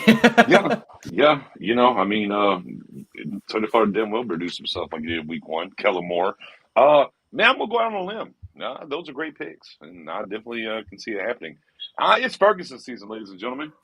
I don't think Dalton's going to play, and I think he can be kind of slept on in this personnel. And whenever you blitz, you might leave the middle open. Well, dadgummit Ferguson, get out there and go make your way and show up and show out on Monday Night Football and establish yourselves like, hey, we need to play more 12 because I'm ready to go get this ball and eat. So I'm going to ride with Ferguson, man. I want to see Ferguson get out here and do some work, man. That's actually a really good answer. Actually, I love all three of the answers. I could see any of those three being the guy. This is the game that I would challenge. I'm so interested to see how Kellen Moore attacks this because week 1, the Giants had Tay Crowder in coverage against Hilliard, the backup running back for the Titans, and he beat them for 2 touchdowns in the receiving game. So they had issues with that. So week 2, Wink Martindale decided, I'm going to change up what I do defensively rather than having a linebacker in coverage against the running back. I'm going to match up Xavier McKinney, who's a really good young safety out of Alabama. You guys probably remember him. A lot of Cowboys fans talked about him in the draft, and the Giants got him, and he's been pretty good for them so far.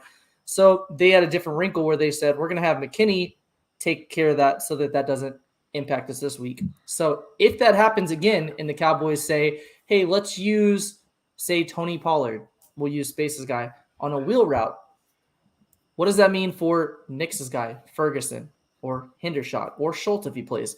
You now have Tay Crowder or Jalen Smith, probably not Smith, he's probably not going to play, but one of the linebackers in coverage one-on-one against your tight end. I'm taking that matchup every single time.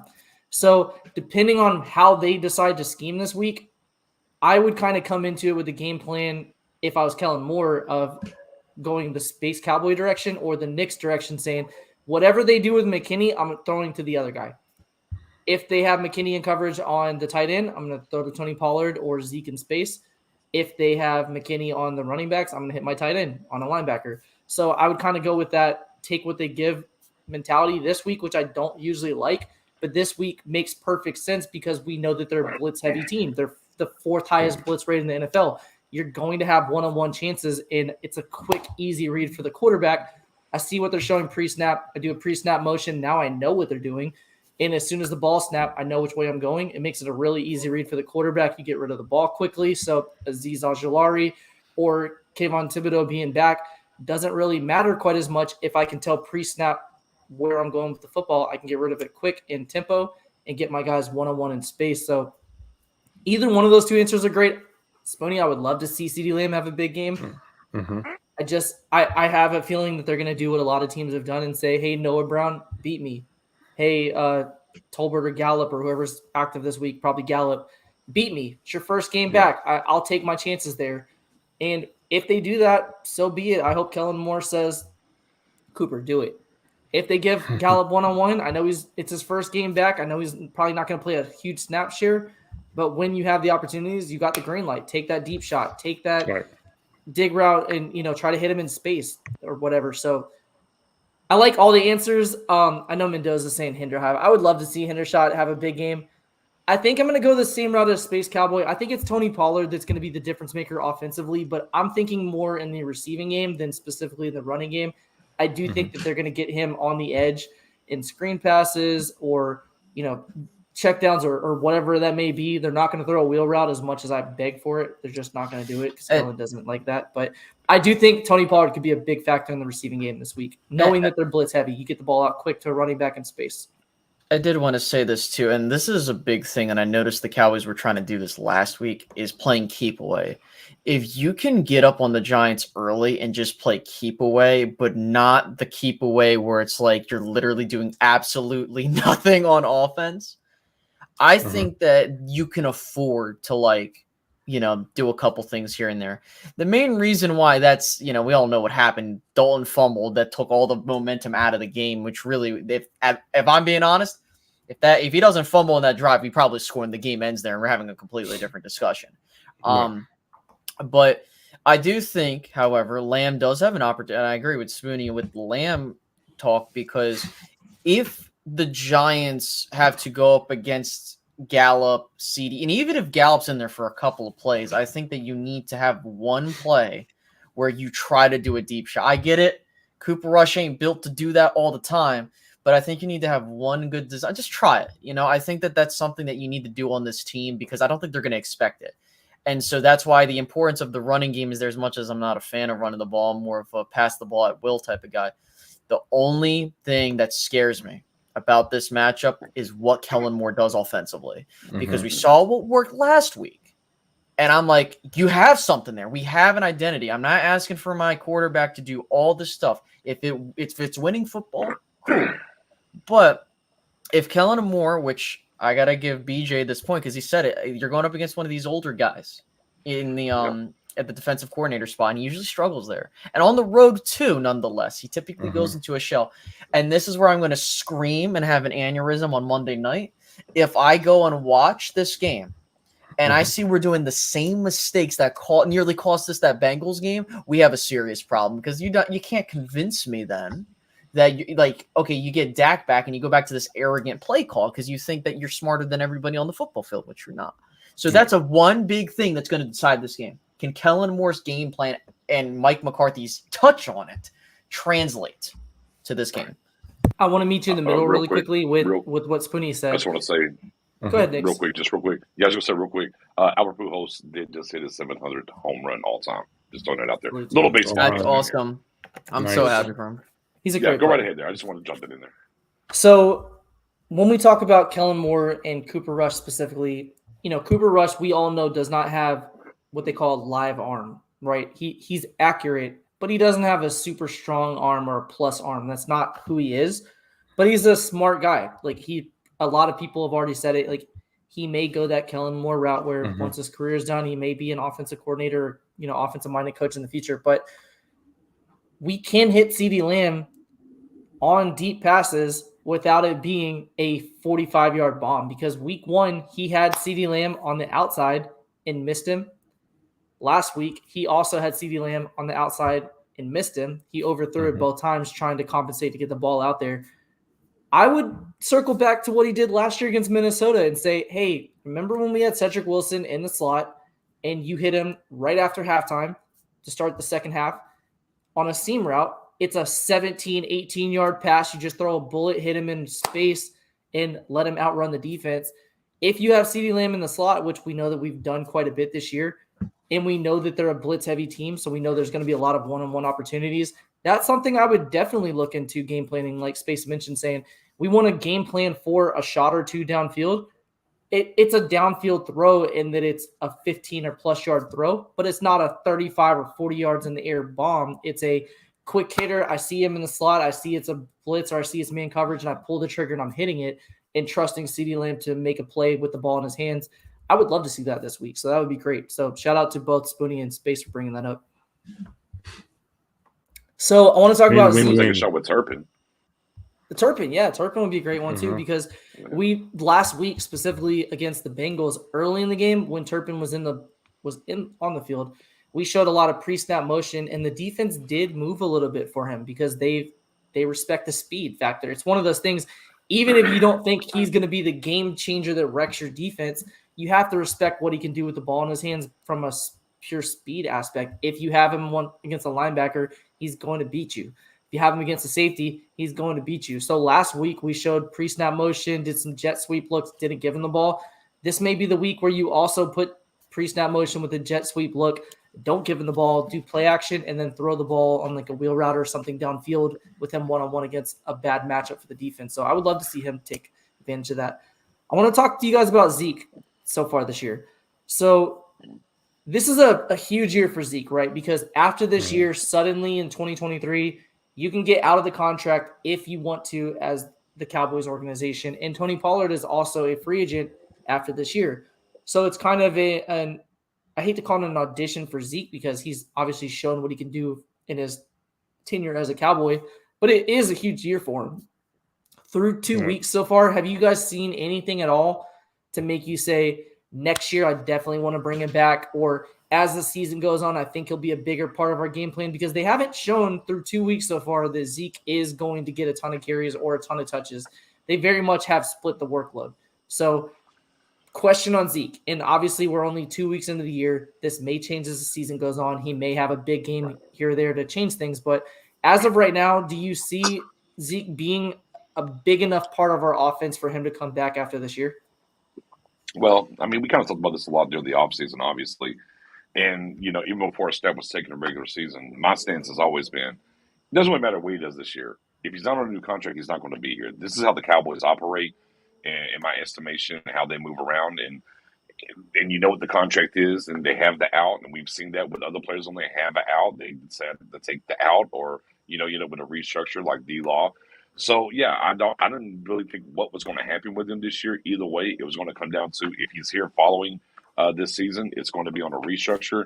I think from on a field standpoint, I mean, we kind of banged the table like what happened week 1. He was averaging 5.2, and y'all just didn't give him the ball anymore.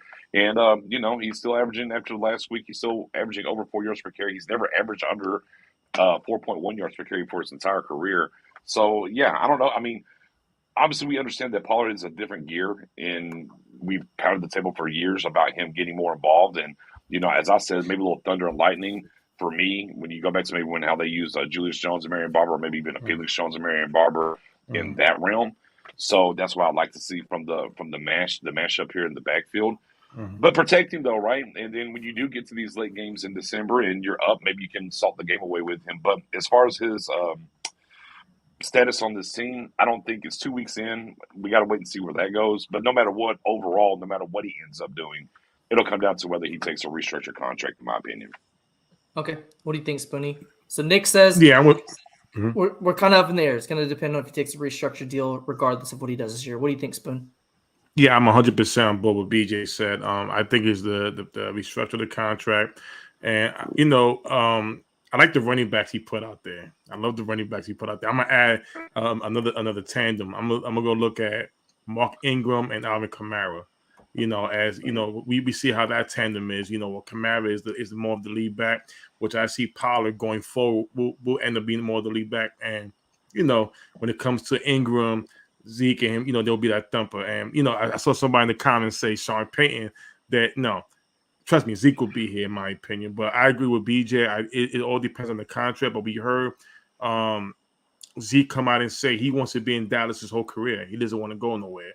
And, you know, anytime a player says that, you know, like D-Lo did last year this year with his contract, I could definitely see a pay cut and him just writing it out with the starter's helmet. Okay. So we have two.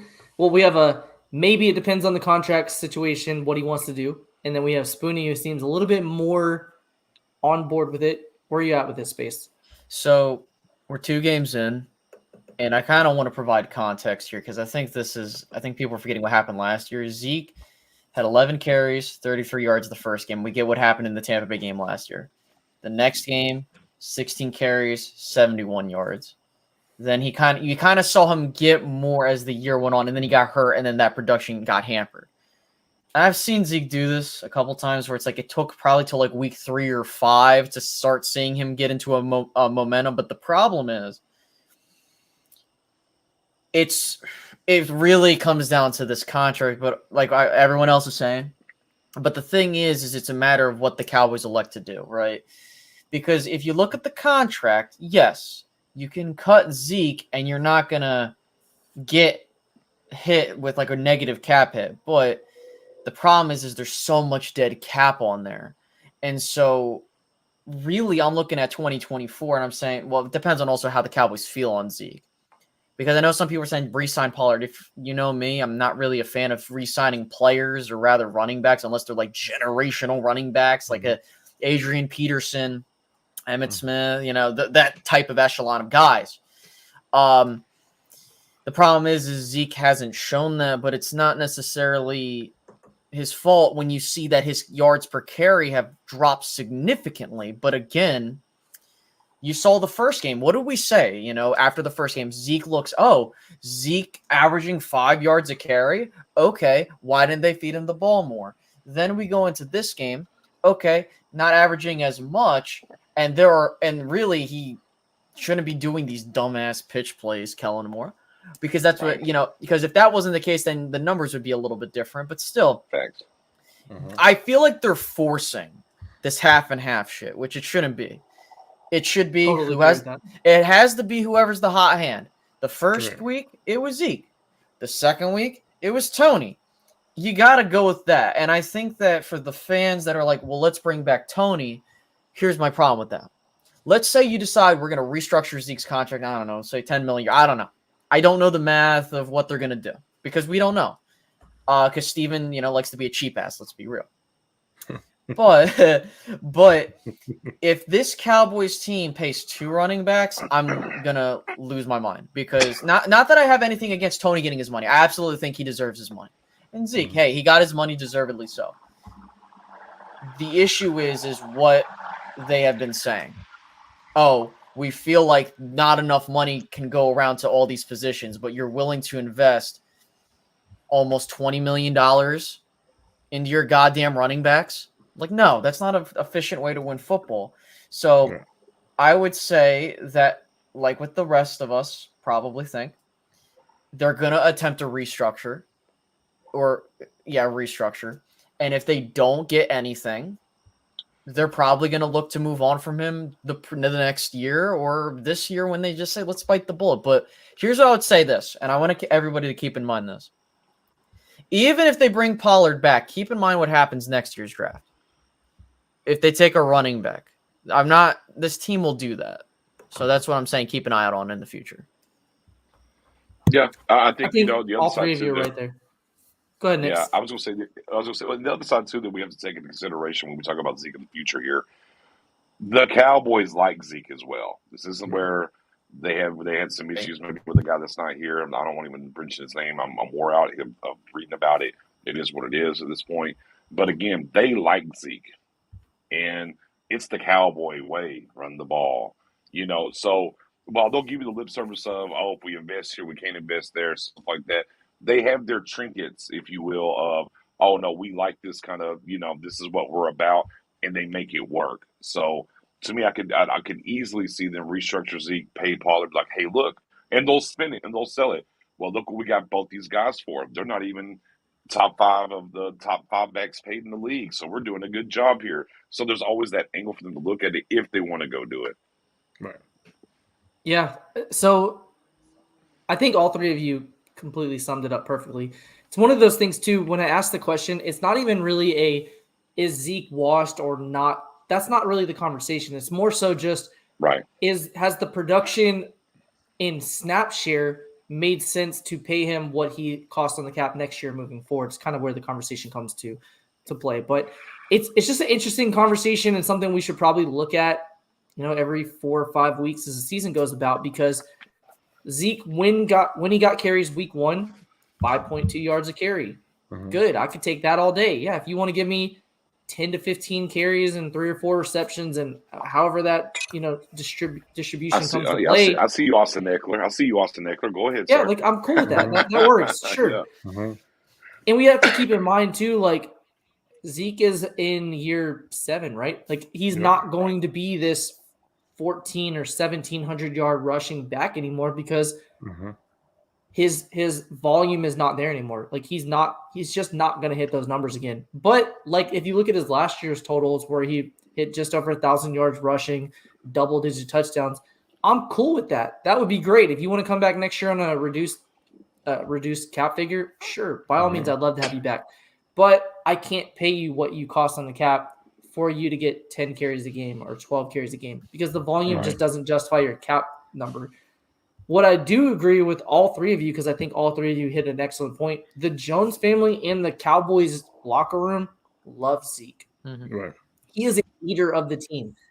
I know that people kind of I shouldn't say I know that people think that, but I think there is kind of a perception in Cowboys community and the fan base that because of some of the things that happened early in his career that there may be some immaturity. Zeke's not that guy anymore. He's not. Like if you watched training camp last year and you watch Hard Knocks and you see kind of like his interaction with Dak and the way that he interacts with his teammates and how he was with Jaquan Hardy and like players like that. Like he very much is a leader in the locker room still today.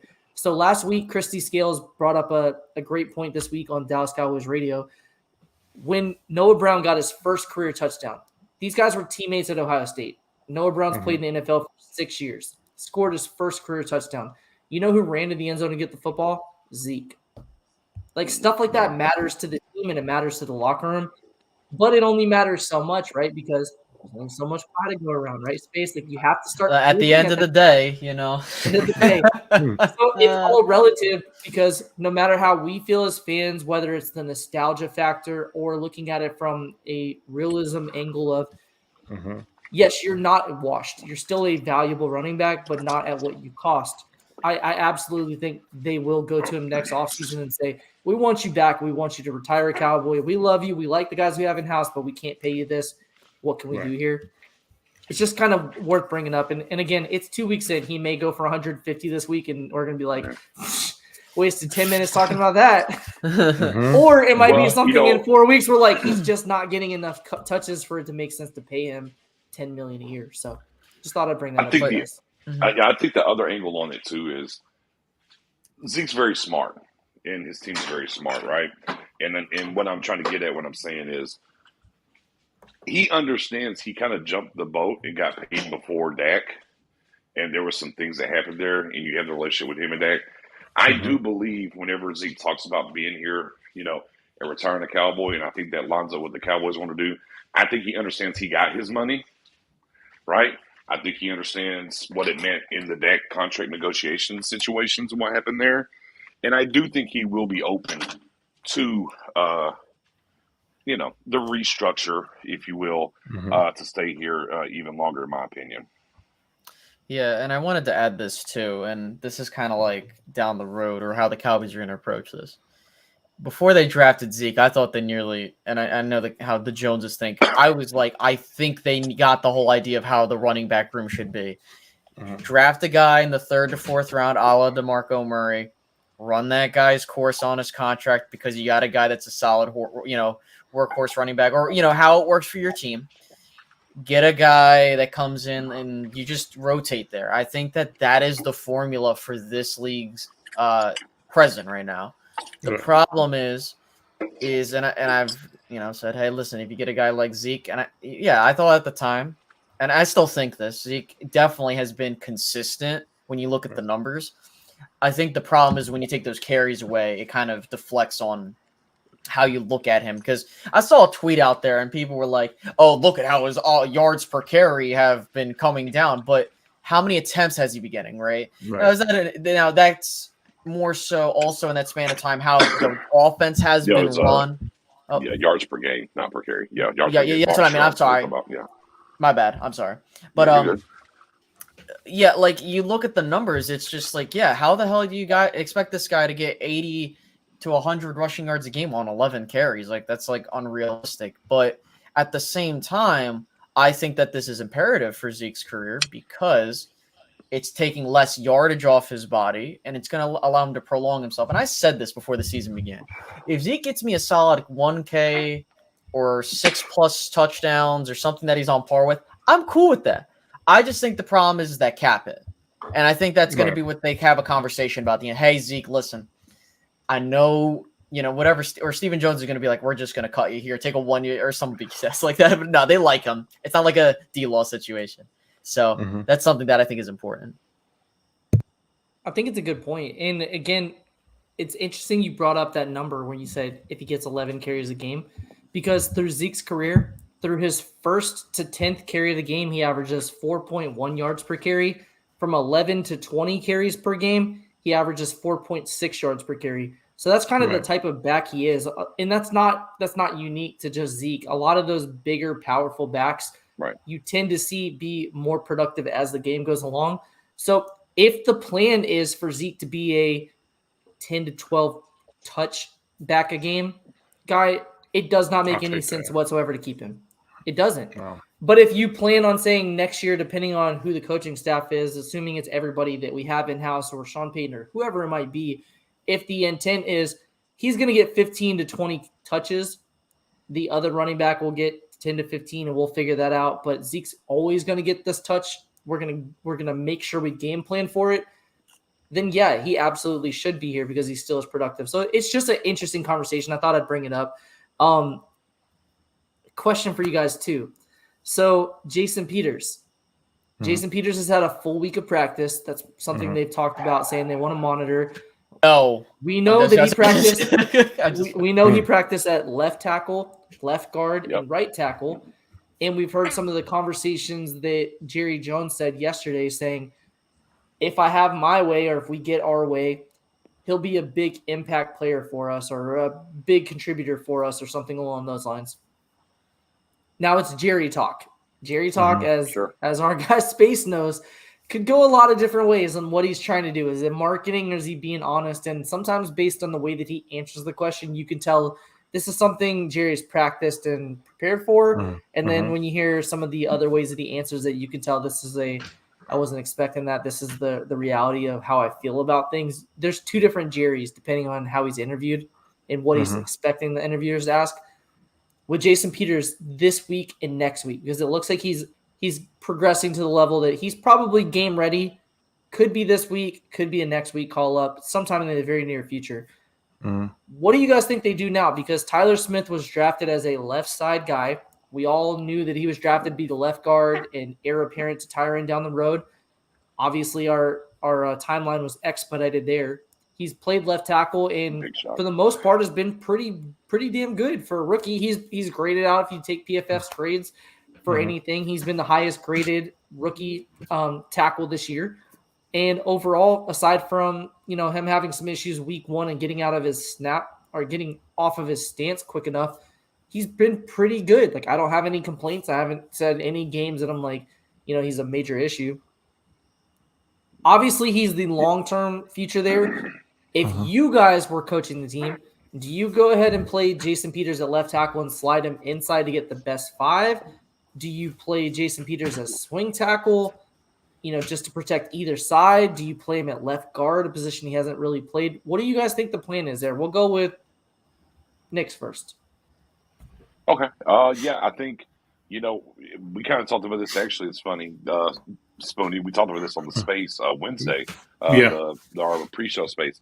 You're basically looking at the Romo Dak situation just at left tackle is where you are.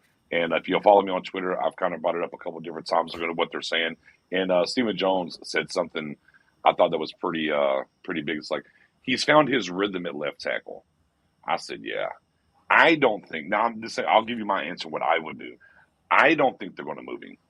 I think he's been out there, and I think the return's been better than probably what they even thought in-house because of the lack of work that he got at left tackle. Now, yeah, if things go completely off the rails all of a sudden, sure. But, I mean, you look at the talent that he's win against the first 2 weeks when we talk about out there defensive end. He's not winning against scrubs. I mean, not NFL scrubs per se, but I'm just saying he's winning against some elite-level guys, and he's held his own as you were just saying.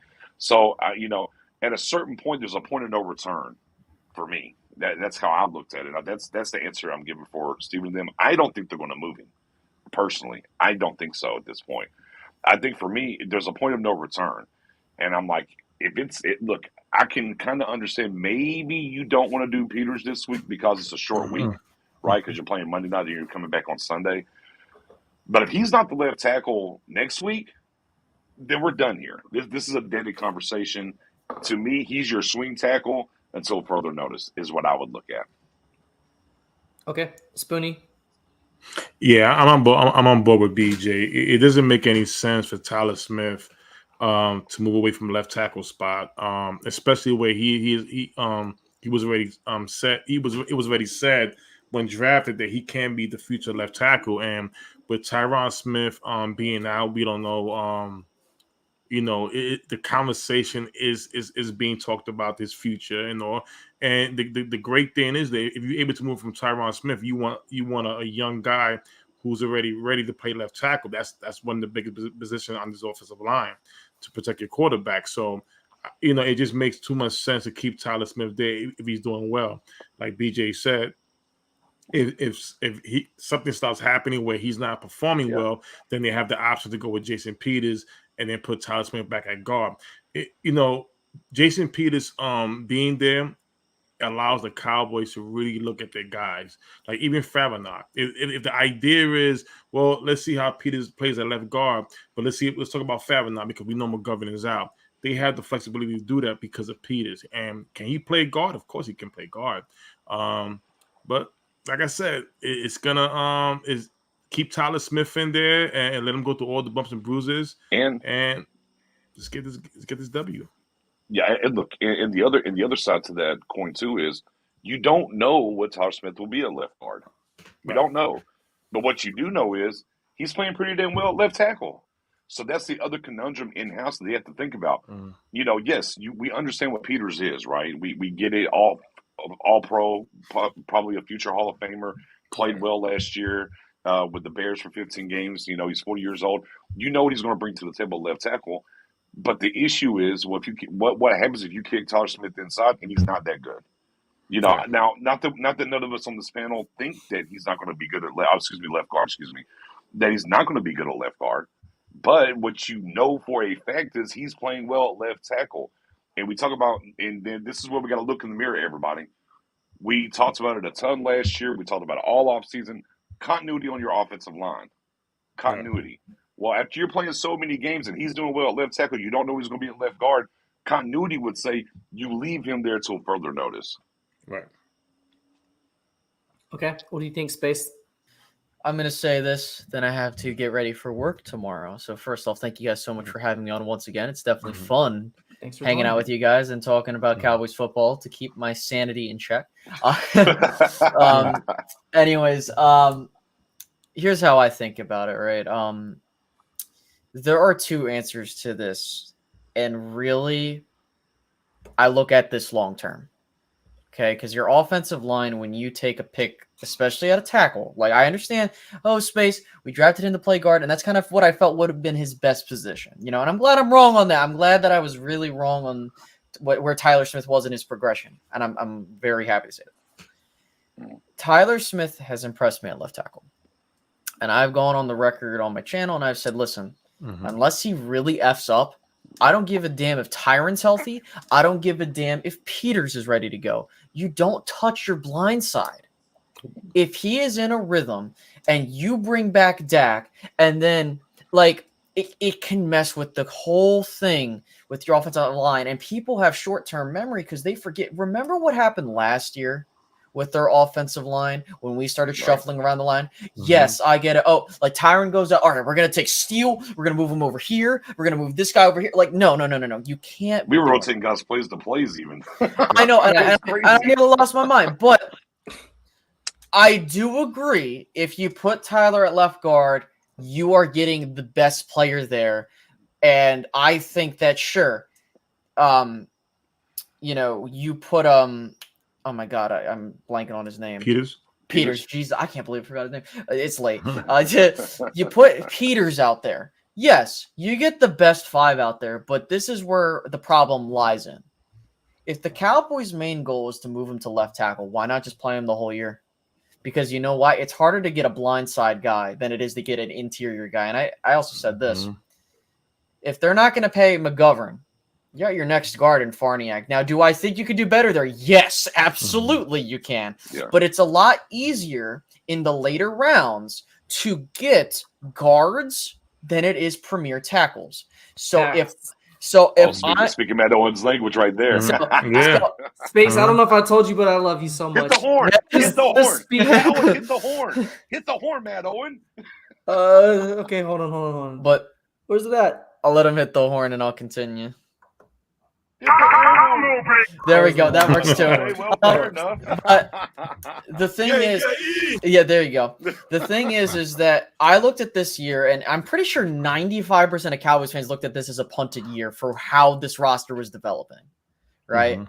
And yeah, if we were in a vacuum, and I even said this before, Tyler played a snap at left tackle. Hey, unless he does really good, you don't move him at all, or you move him back, or whatever the case may be. Yeah. So I personally think that he's one of those guys where, yes, you can move him to guard and you're not going to have a problem, I think.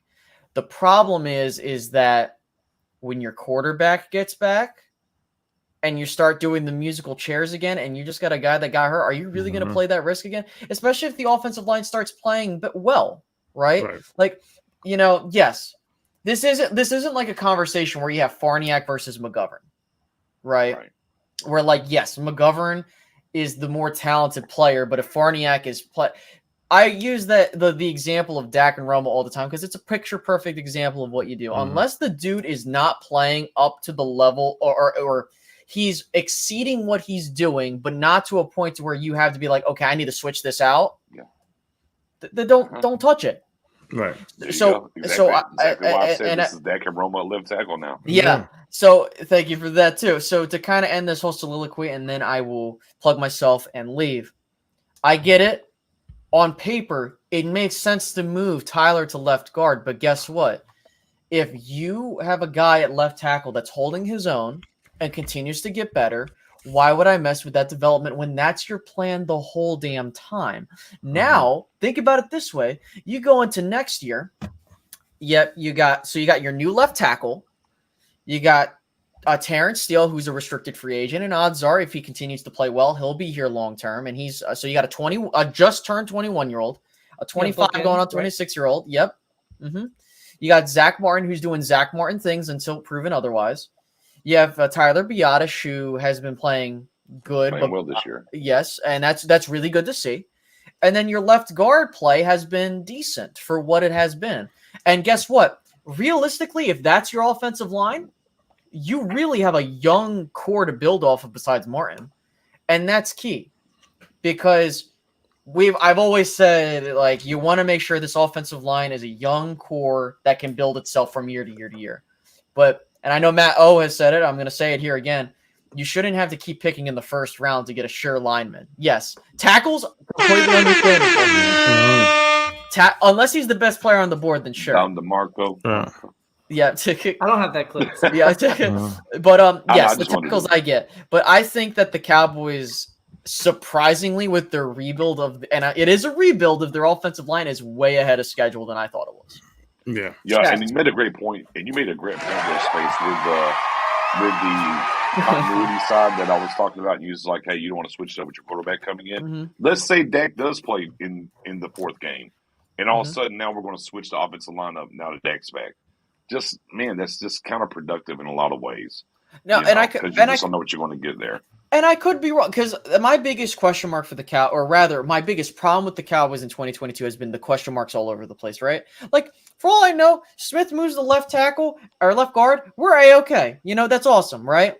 Sure. It's just, if you're gonna make that bed, you're gonna have the lie in it. So that's where I'm with the Cowboys coaching staff and front office. If you're gonna do these things, you have to deal with the repercussions of that. And that's kind of what I felt with how they handled the first game and kind of how they've been going forward there.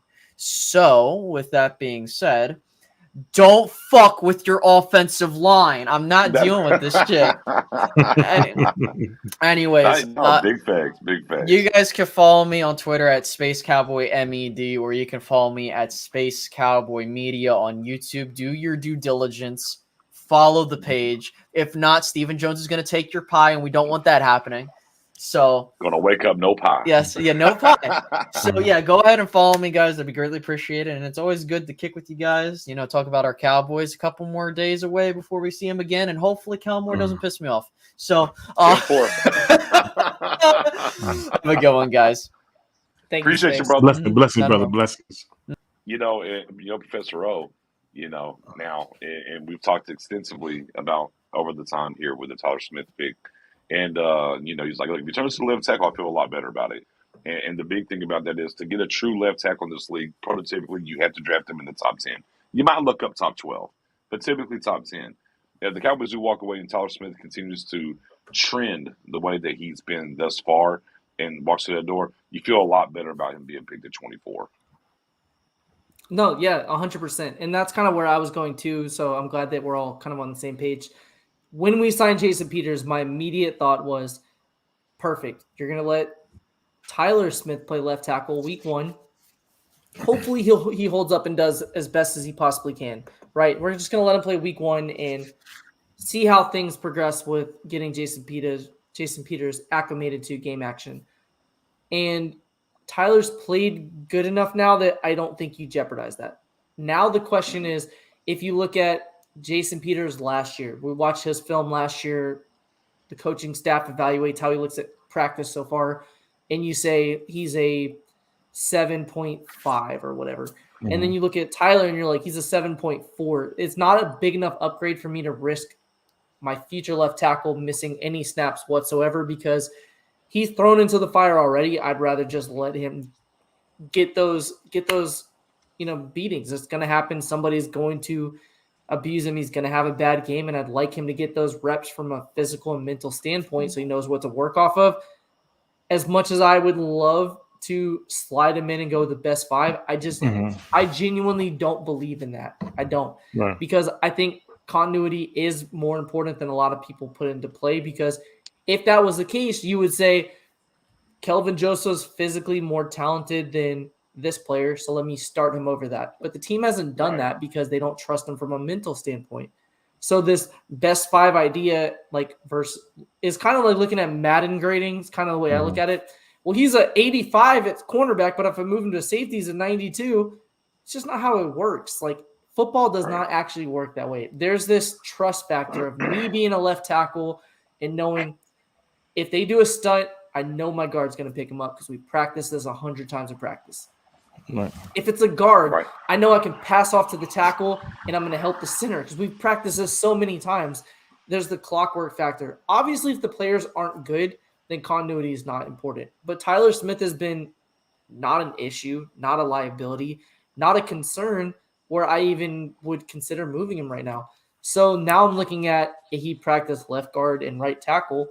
Well, right tackle, Terrence Steele, week 1.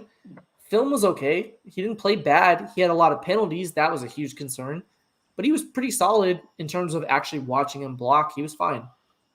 Wasn't his best game, but he wasn't a liability. So week 1, cool. We'll call it a push or slightly above a push. Week 2, he was pretty damn good. I had no issues at all with him last week. So do I want to put him over a 40-year-old Jason Peters at right tackle where he hasn't played over Steele, who may be our right tackle of the future? Like Space mentioned, he's a restricted free agent. Probably will re-sign him. No, it doesn't make sense. So then I'm looking at swing tackle or left guard. Farniok has not been good. Can Jason Peters be an upgrade over him? Because if he is, I immediately play him at left guard. If it's even close, I probably still play him at left guard, to be honest with you. But I'm looking at now knowing swing tackle was our biggest concern, or at least my biggest concern heading into the season. It wasn't wide receiver just because I know that you can throw the ball to running backs. You can attack with tight ends. You can play that 12 personnel, things like that. So I'm looking at it from a strategic standpoint, saying for me, it only makes sense for him to be our swing tackle or a left guard. If he's better than Farniok, play him immediately. If he's better than McGovern, play him all season. That's the way I look at it. And if he's not better than McGovern, then play him until McGovern's healthy and then make him your swing tackle. That's what you do with him, because you can still use him in jumbo packages. We can still use him in short yardage when you bring that third tight end in the field saying, hey, just kidding. We don't really need you, Peyton Hendershot, for this. We need you as our seam stretching player. Let's bring in an extra offensive lineman and go with an unbalanced front and have 2 tackles side by side, or use him at fullback or what. There's ways you can utilize him. I don't really want him at fullback, so take that one off. Pretend I didn't say that. Just erase that last part. Edit that one out. Kellen more likes to use him at fullback, though. Yeah. So, but the point is, you can find ways to still let him contribute without changing everything on the offensive line just to make that happen. Because look at Jason Peters health-wise. Health-wise, over the last decade, he's had more than his fair share of nicks and bruises and has had lots of injuries where he missed time throughout the course of the season. So hypothetically, you bench Tyler Smith, don't bench him, but you slide Tyler Smith into left guard. Now you're making him go to a different position than what he's been practicing the last 3.5 weeks in actual game reps. He's playing inside. And then 3 weeks later, Jason Peters has a high ankle sprain or whatever reason, knock on wood, but hypothetically, then you have to move him right back outside. You're arresting his development quite literally. It would be better just to leave him at left tackle and either play him at left guard or make him your swing. It just from a strategic standpoint, football mindset makes more sense that way. Right. And even then, like whoever's playing left guard, you're having them on the back burner, whether it's Farniok or not, and trying to get better at the position. And and definitely what you said, I'm with you. We were scared to death about the swing tackle position as we were dealing with Ball and how that looked and whatnot. For me, and where things looking right now, until further notice, that's why as I've battled with myself all week about how this thing is, boy, it just kind of feels like if Peter's your swing tackle, you feel pretty good going into each week. And if something happens, he can step in. I understand too that I'm not going to. I guess I am. The Madden effect is, you know what? They don't get injured realistically in Madden for the most part. So yeah, you just run your best five out there and you're okay. But at the end of it, you don't. Boy, we've seen this a lot here. Mainly more so on the defensive side of the ball than the offensive side of the ball, where he's this position, no, he's this. He's a safety, he's a corner. He's a corner, he's a safety. And we watched them ruin. The player didn't come to fruition here in Dallas in that realm. And the thing about the one thing they were all worried about when it came to Smith is, man, he ain't getting no reps to throw him into the fire. Well, sometimes, you get forged in the fire, okay? You get forged in it. And he's done well out there, and I just don't want to get to a point with him being young here now. And that's why I said that's like the timeline. Like, hey, if you're going to do it, you got to hurry up and do it. You can't keep just letting him be out there left tackle and then kick him in. And then back to great point from you, with some of the injury history with a 40-year-old guy coming in to play in Peters. If he gets hurt, he plays 2 games of guard. Now he's back out to tackle. And then, after 2 more games, Peters comes back in. He goes back to guard. And now he's back and forth, and he's yo-yoing back and forth. And now we're talking about the continuity of the offensive line and what it is. And I think, and I like to feel like maybe the coaching staff and what happened with the lack of continuity last year, they've learned from that. And again, just whenever Stephen Jones today said he's found his rhythm at left tackle, it just stuck out to me. And I'm like, I think this is a wrap. I think they're going to put him right there. Now, look, if you want to try Peters at guard, sure. I have no problem trying Peters at guard. No problem whatsoever if you want to go that route. I don't think it's right tackle either because of the same points that you made when it comes to Steele and what's happening there. I just feel, you feel just pretty daggum good when you got that ace in the hole, that draw for if you're playing Uno, that break the class in case of emergency. Peters, if you have an issue at either tackle, this guy can step in and you feel pretty damn good about it. Right. One thing that Nick says all the time when we're talking about players is, do they walk through that door? Because once you've walked through that door, I'm not pulling you back out. Like, you've walked through that door. You've crossed that threshold. I've seen it. Like, now that I've seen it, I want to build upon it or see more of it. I don't want to say, cool, let me just do that hook like they used to do on cartoons where they, yank you back through, like, off the stage. Yeah. You've done it. So, right now, for Tyler Smith.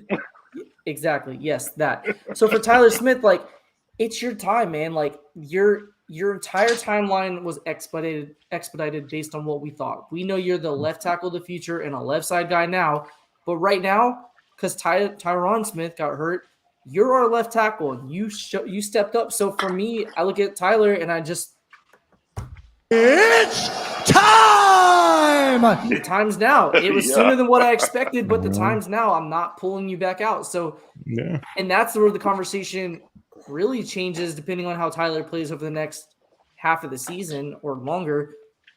Is Tyron a part of your future? Right.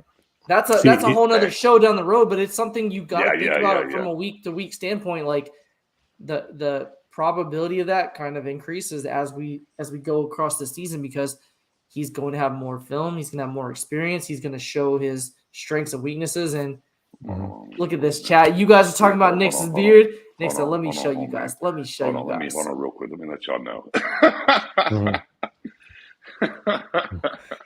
So with that said, we've been on for TC915. You know what, sir? Hold on, TC915.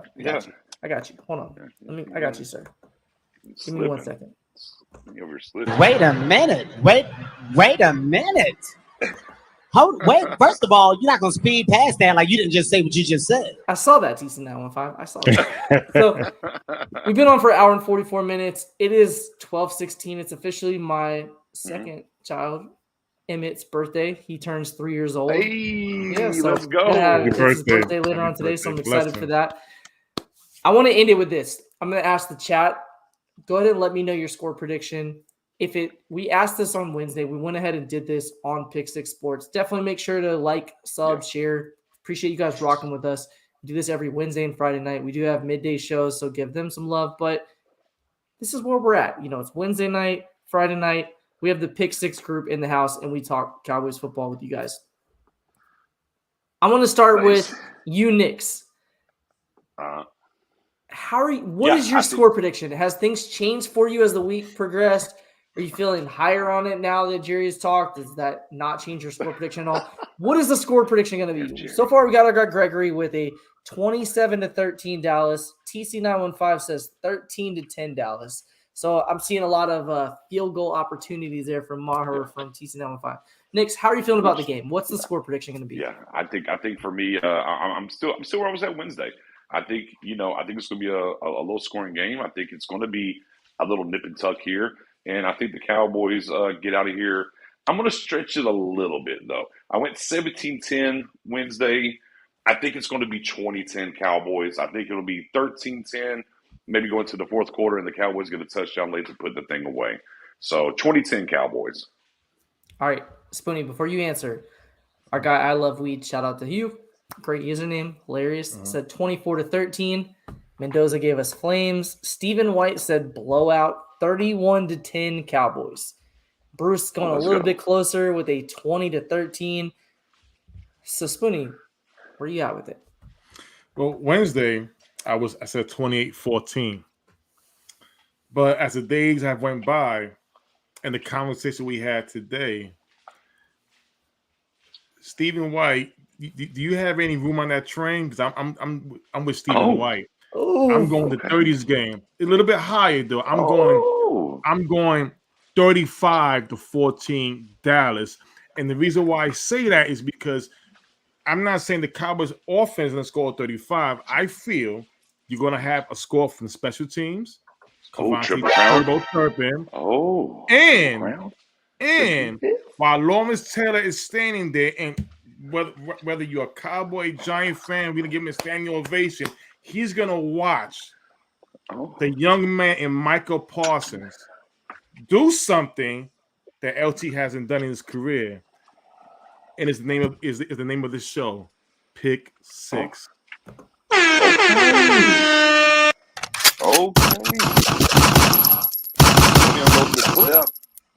King Kong ain't got shit over me. Our guy Kevin Richards says 24-20. Mendoza with the 28-13, 4 different touchdowns, rushing, receiving, special teams, and defense. Love that answer. There you go. That's what I'm talking about. DC4 Life, I haven't seen you in the chat. Salute to you. Appreciate you joining us. Says Cowboys are going to get their first 30 burger with the help of turpentine. Yeah. And score is going to be 33-13 Dallas Cowboys. Okay? Right. Our guy. Now, hold on. What your score? I'm just letting the chat get their answers in. Just letting the chat. No, I'm ready. I think you're stalling. I think you're buying some time now. I Love Weed.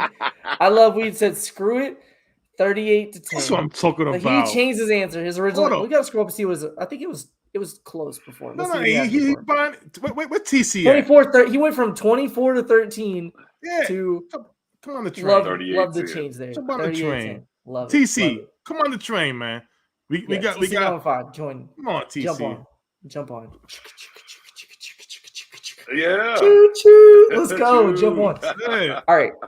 So my score prediction all week, I was thinking this is going to be looking at the two defenses, looking at the two offenses. This is going to be one of those 17-13, ugly games. Cowboys win. You see a lot of penalties. I still believe it's going to be a penalty fest, but I've watched a lot of film this week. There's no way in hell. Let me back up for a second. Oh, Tom Brady, the GOAT, scored 1 touchdown on us, right? yeah. Then we look at the Bengals. Joe Burrow, Joe Cool, top 5, top 6 quarterback on everybody's rankings. 1 touchdown on us. We've given up 2 defensive touchdowns this entire season. There is no way in hell that the Giants score more than 13 points on us. They're just not going to. Right. I'm in a group chat. Nix is in the same group chat with Giants fans, and I know how they feel about Daniel Jones. It's not good. It's not skills and Not at rainbows. all. It's not unicorns and fairies and all that stuff. Purple They don't like horses. this guy. They don't like this guy. After week 1, they're already talking about, so do we take Bryce Young? Do we go with Anthony Richardson? What do we think about Will Levis? They're already looking at quarterbacks. They don't believe in him, and they're fans of the team. And fans of the team are more optimistic, or at least should be, than other fan bases. I've watched the film. I know Daniel Jones is more efficient this year because he's checking down left and right. That Dink and Dak conversation from years ago that people threw out there is absolutely what Daniel Jones is doing right now. They will not score more than 13 points on our defense. I would be absolutely shocked if they do. I originally went with 17 points from our offense, but I wasn't factoring in how much the special teams game may play into this, looking at how many yards they've given up in the return game. And that can change the score too, because now you're suddenly looking at, instead of a punt, it's a field goal. Instead of a field goal, you're going for a touchdown. Like those hidden yardage that we talk about all the time on the show come into play. So I'm backing completely off of my 17-13 prediction. I think we blow them out. I honestly do. We've won 9 of the last 10 games against them. 9 of the last 10. We have their number. They don't have a good quarterback. They don't have good receivers. They very much are right now a control the clock, don't turn the ball over, be opportunistic on defense, and hope Saquon busts a big one so we can win. It's to the point with their offense. Are you going 30 burgers? I am. If you stop Saquon Barkley from busting that big run, you will blow them out. Because Carolina, not a good team whatsoever. They're going to be a top 5 pick in this draft. Was right there with them in the game. And that was with 2 huge turnovers that gave the Giants 6+ points. Like they spotted them points because of turning the ball over deep in their own territory. I'm just telling you guys, this 17-13 prediction, forget I ever said that. Delete it because that's not going to happen. I'm going 34-13. Cowboys. Okay, 34-13. Well, we're officially changing. We're officially changing this from Freestyle Fridays to Pep Rally Fridays. Okay, for the next few minutes here, because Spoonie didn't get to do the sermon Wednesday. They have a good defense. Not 40 burger, not that far. But Spoonie didn't get to deliver the sermon on Wednesday, and I teased it on Twitter. So I'm not going to moonwalk here since I did show up and get up out of here. Spoonie, I know you'll be at the game Monday night. Do you have the sermon ready, sir? Sure. I always got something to say. Sermon time, ladies and gentlemen. I had circled this game when the schedule came out. You know, they didn't know what the record's going to be, but I just know one thing.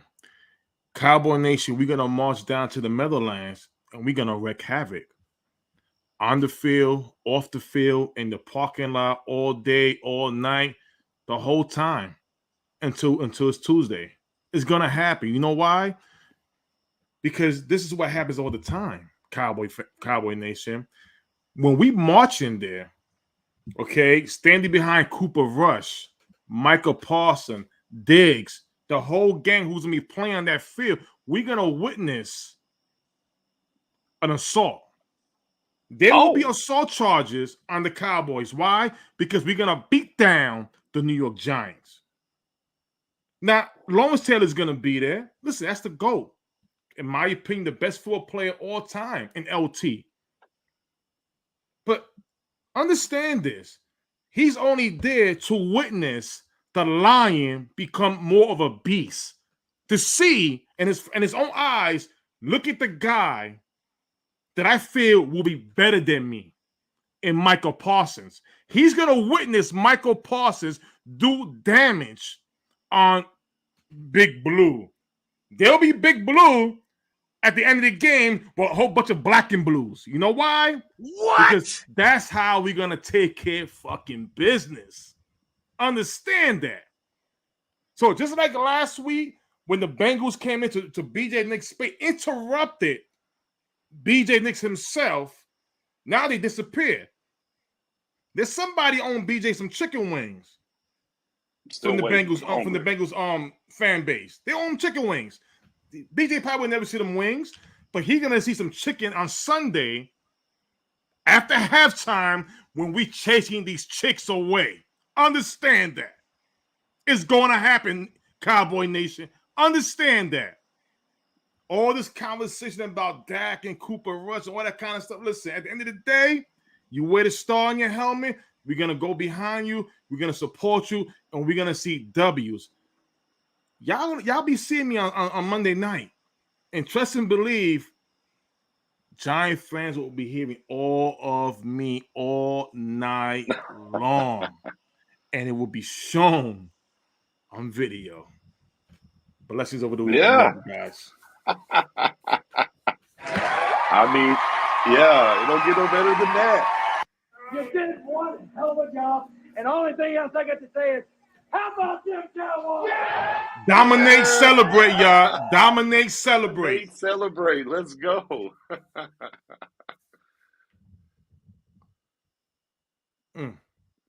Shots I got A-Rod getting here late. I don't know. So you're muted over there. Just kidding. All right, here we go. I said shout out to Spoonie for the sermon. And if you didn't get a chance to check out our Wednesday show, we had Lance Meadow. Lance Meadow, great dude. Really, really fun interview. Hung out with us for about an hour and a half. He is a Giants media member, has covered the team for a long time. He's on Sirius XM radio on both Chris Russo's Mad Dog Sports and NFL radio. He does a Giants pregame show, and Spoonie is going to meet up with him Monday. So Spoonie's going to tailgate, have his fun, and he said he's got his goons. He's going to show up with his guys because Lance said, I didn't get to hear your sermon, and I want to hear it in person. So Spoonie is going to take what he just gave you, but more of an in-the-moment adaptation of that right there in Giants country in MetLife Stadium in front of Lance Meadows. So shout out to Spoonie for going out there and being Daniel in the Lion's Den, a la Micah Parsons, and saying, I don't care where I'm at. I'm a New Yorker, but I'm a Cowboys fan first and foremost. So shout out to Spoonie for that. Excellent sermon. Thank you. I love weed right there. The links are right there at the bottom of us. If you want to follow us on Twitter, that's all of our handles on Twitter, my guy. You go right over there and link up. And Spoonie, I know you're going to be, since they're trying to whiten it out, I know you're going to be in that blue, that navy. Oh, blue. yeah. Listen. I already have a Michael Parsons hoodie, custom made, coming to me in about a couple hours. So I am ready. I'm hoping to meet Mr. Lawrence Taylor himself, and of course, I want to conversate with the Giant fans in my sermon there. I think it's appropriate for me to introduce myself to them again. You know, it's been a while, so I can't wait. Yeah, it's Spoonie. I want you to let them know too. Just say, hey guys, it's been a pleasure being here. Sorry your team lost. I want you guys to know this though. Pick Six Sports is all about the draft. We love the draft. Yeah. Yes. Go ahead and tune into us now because you guys are going to be in the draft picture looking for the top 5 and top 10 pick. We will give you great draft coverage of that. Let us know your players. We'll go ahead and do a film breakdown right now because you guys are already in draft season 3 weeks into the year. So again, it's been fun. Shout out to everybody that rocked with us from the beginning to the end, or those that join mid-show or late show. Either way, we appreciate you guys. Every Friday, we do our Freestyle Friday show. We dropped the link. I did it 3 or 4 times in the chat tonight. Make sure we'll do it more moving forward. But you're welcome to join if you want to do what Space did and click the link and join. You're welcome to do that. Or if you have questions in the chat, we'll make sure to get to as many of those as we can. Like Nick's mentioned, our Twitter handles are below. We appreciate you guys rocking with us. And it's not really game week because technically Monday's next week. But we're here doing our part. We appreciate you rocking with us. I hope you guys have a wonderful weekend. and we'll catch you guys next time. It's been a Pick Six production. Peace. Peace. Yes, sir.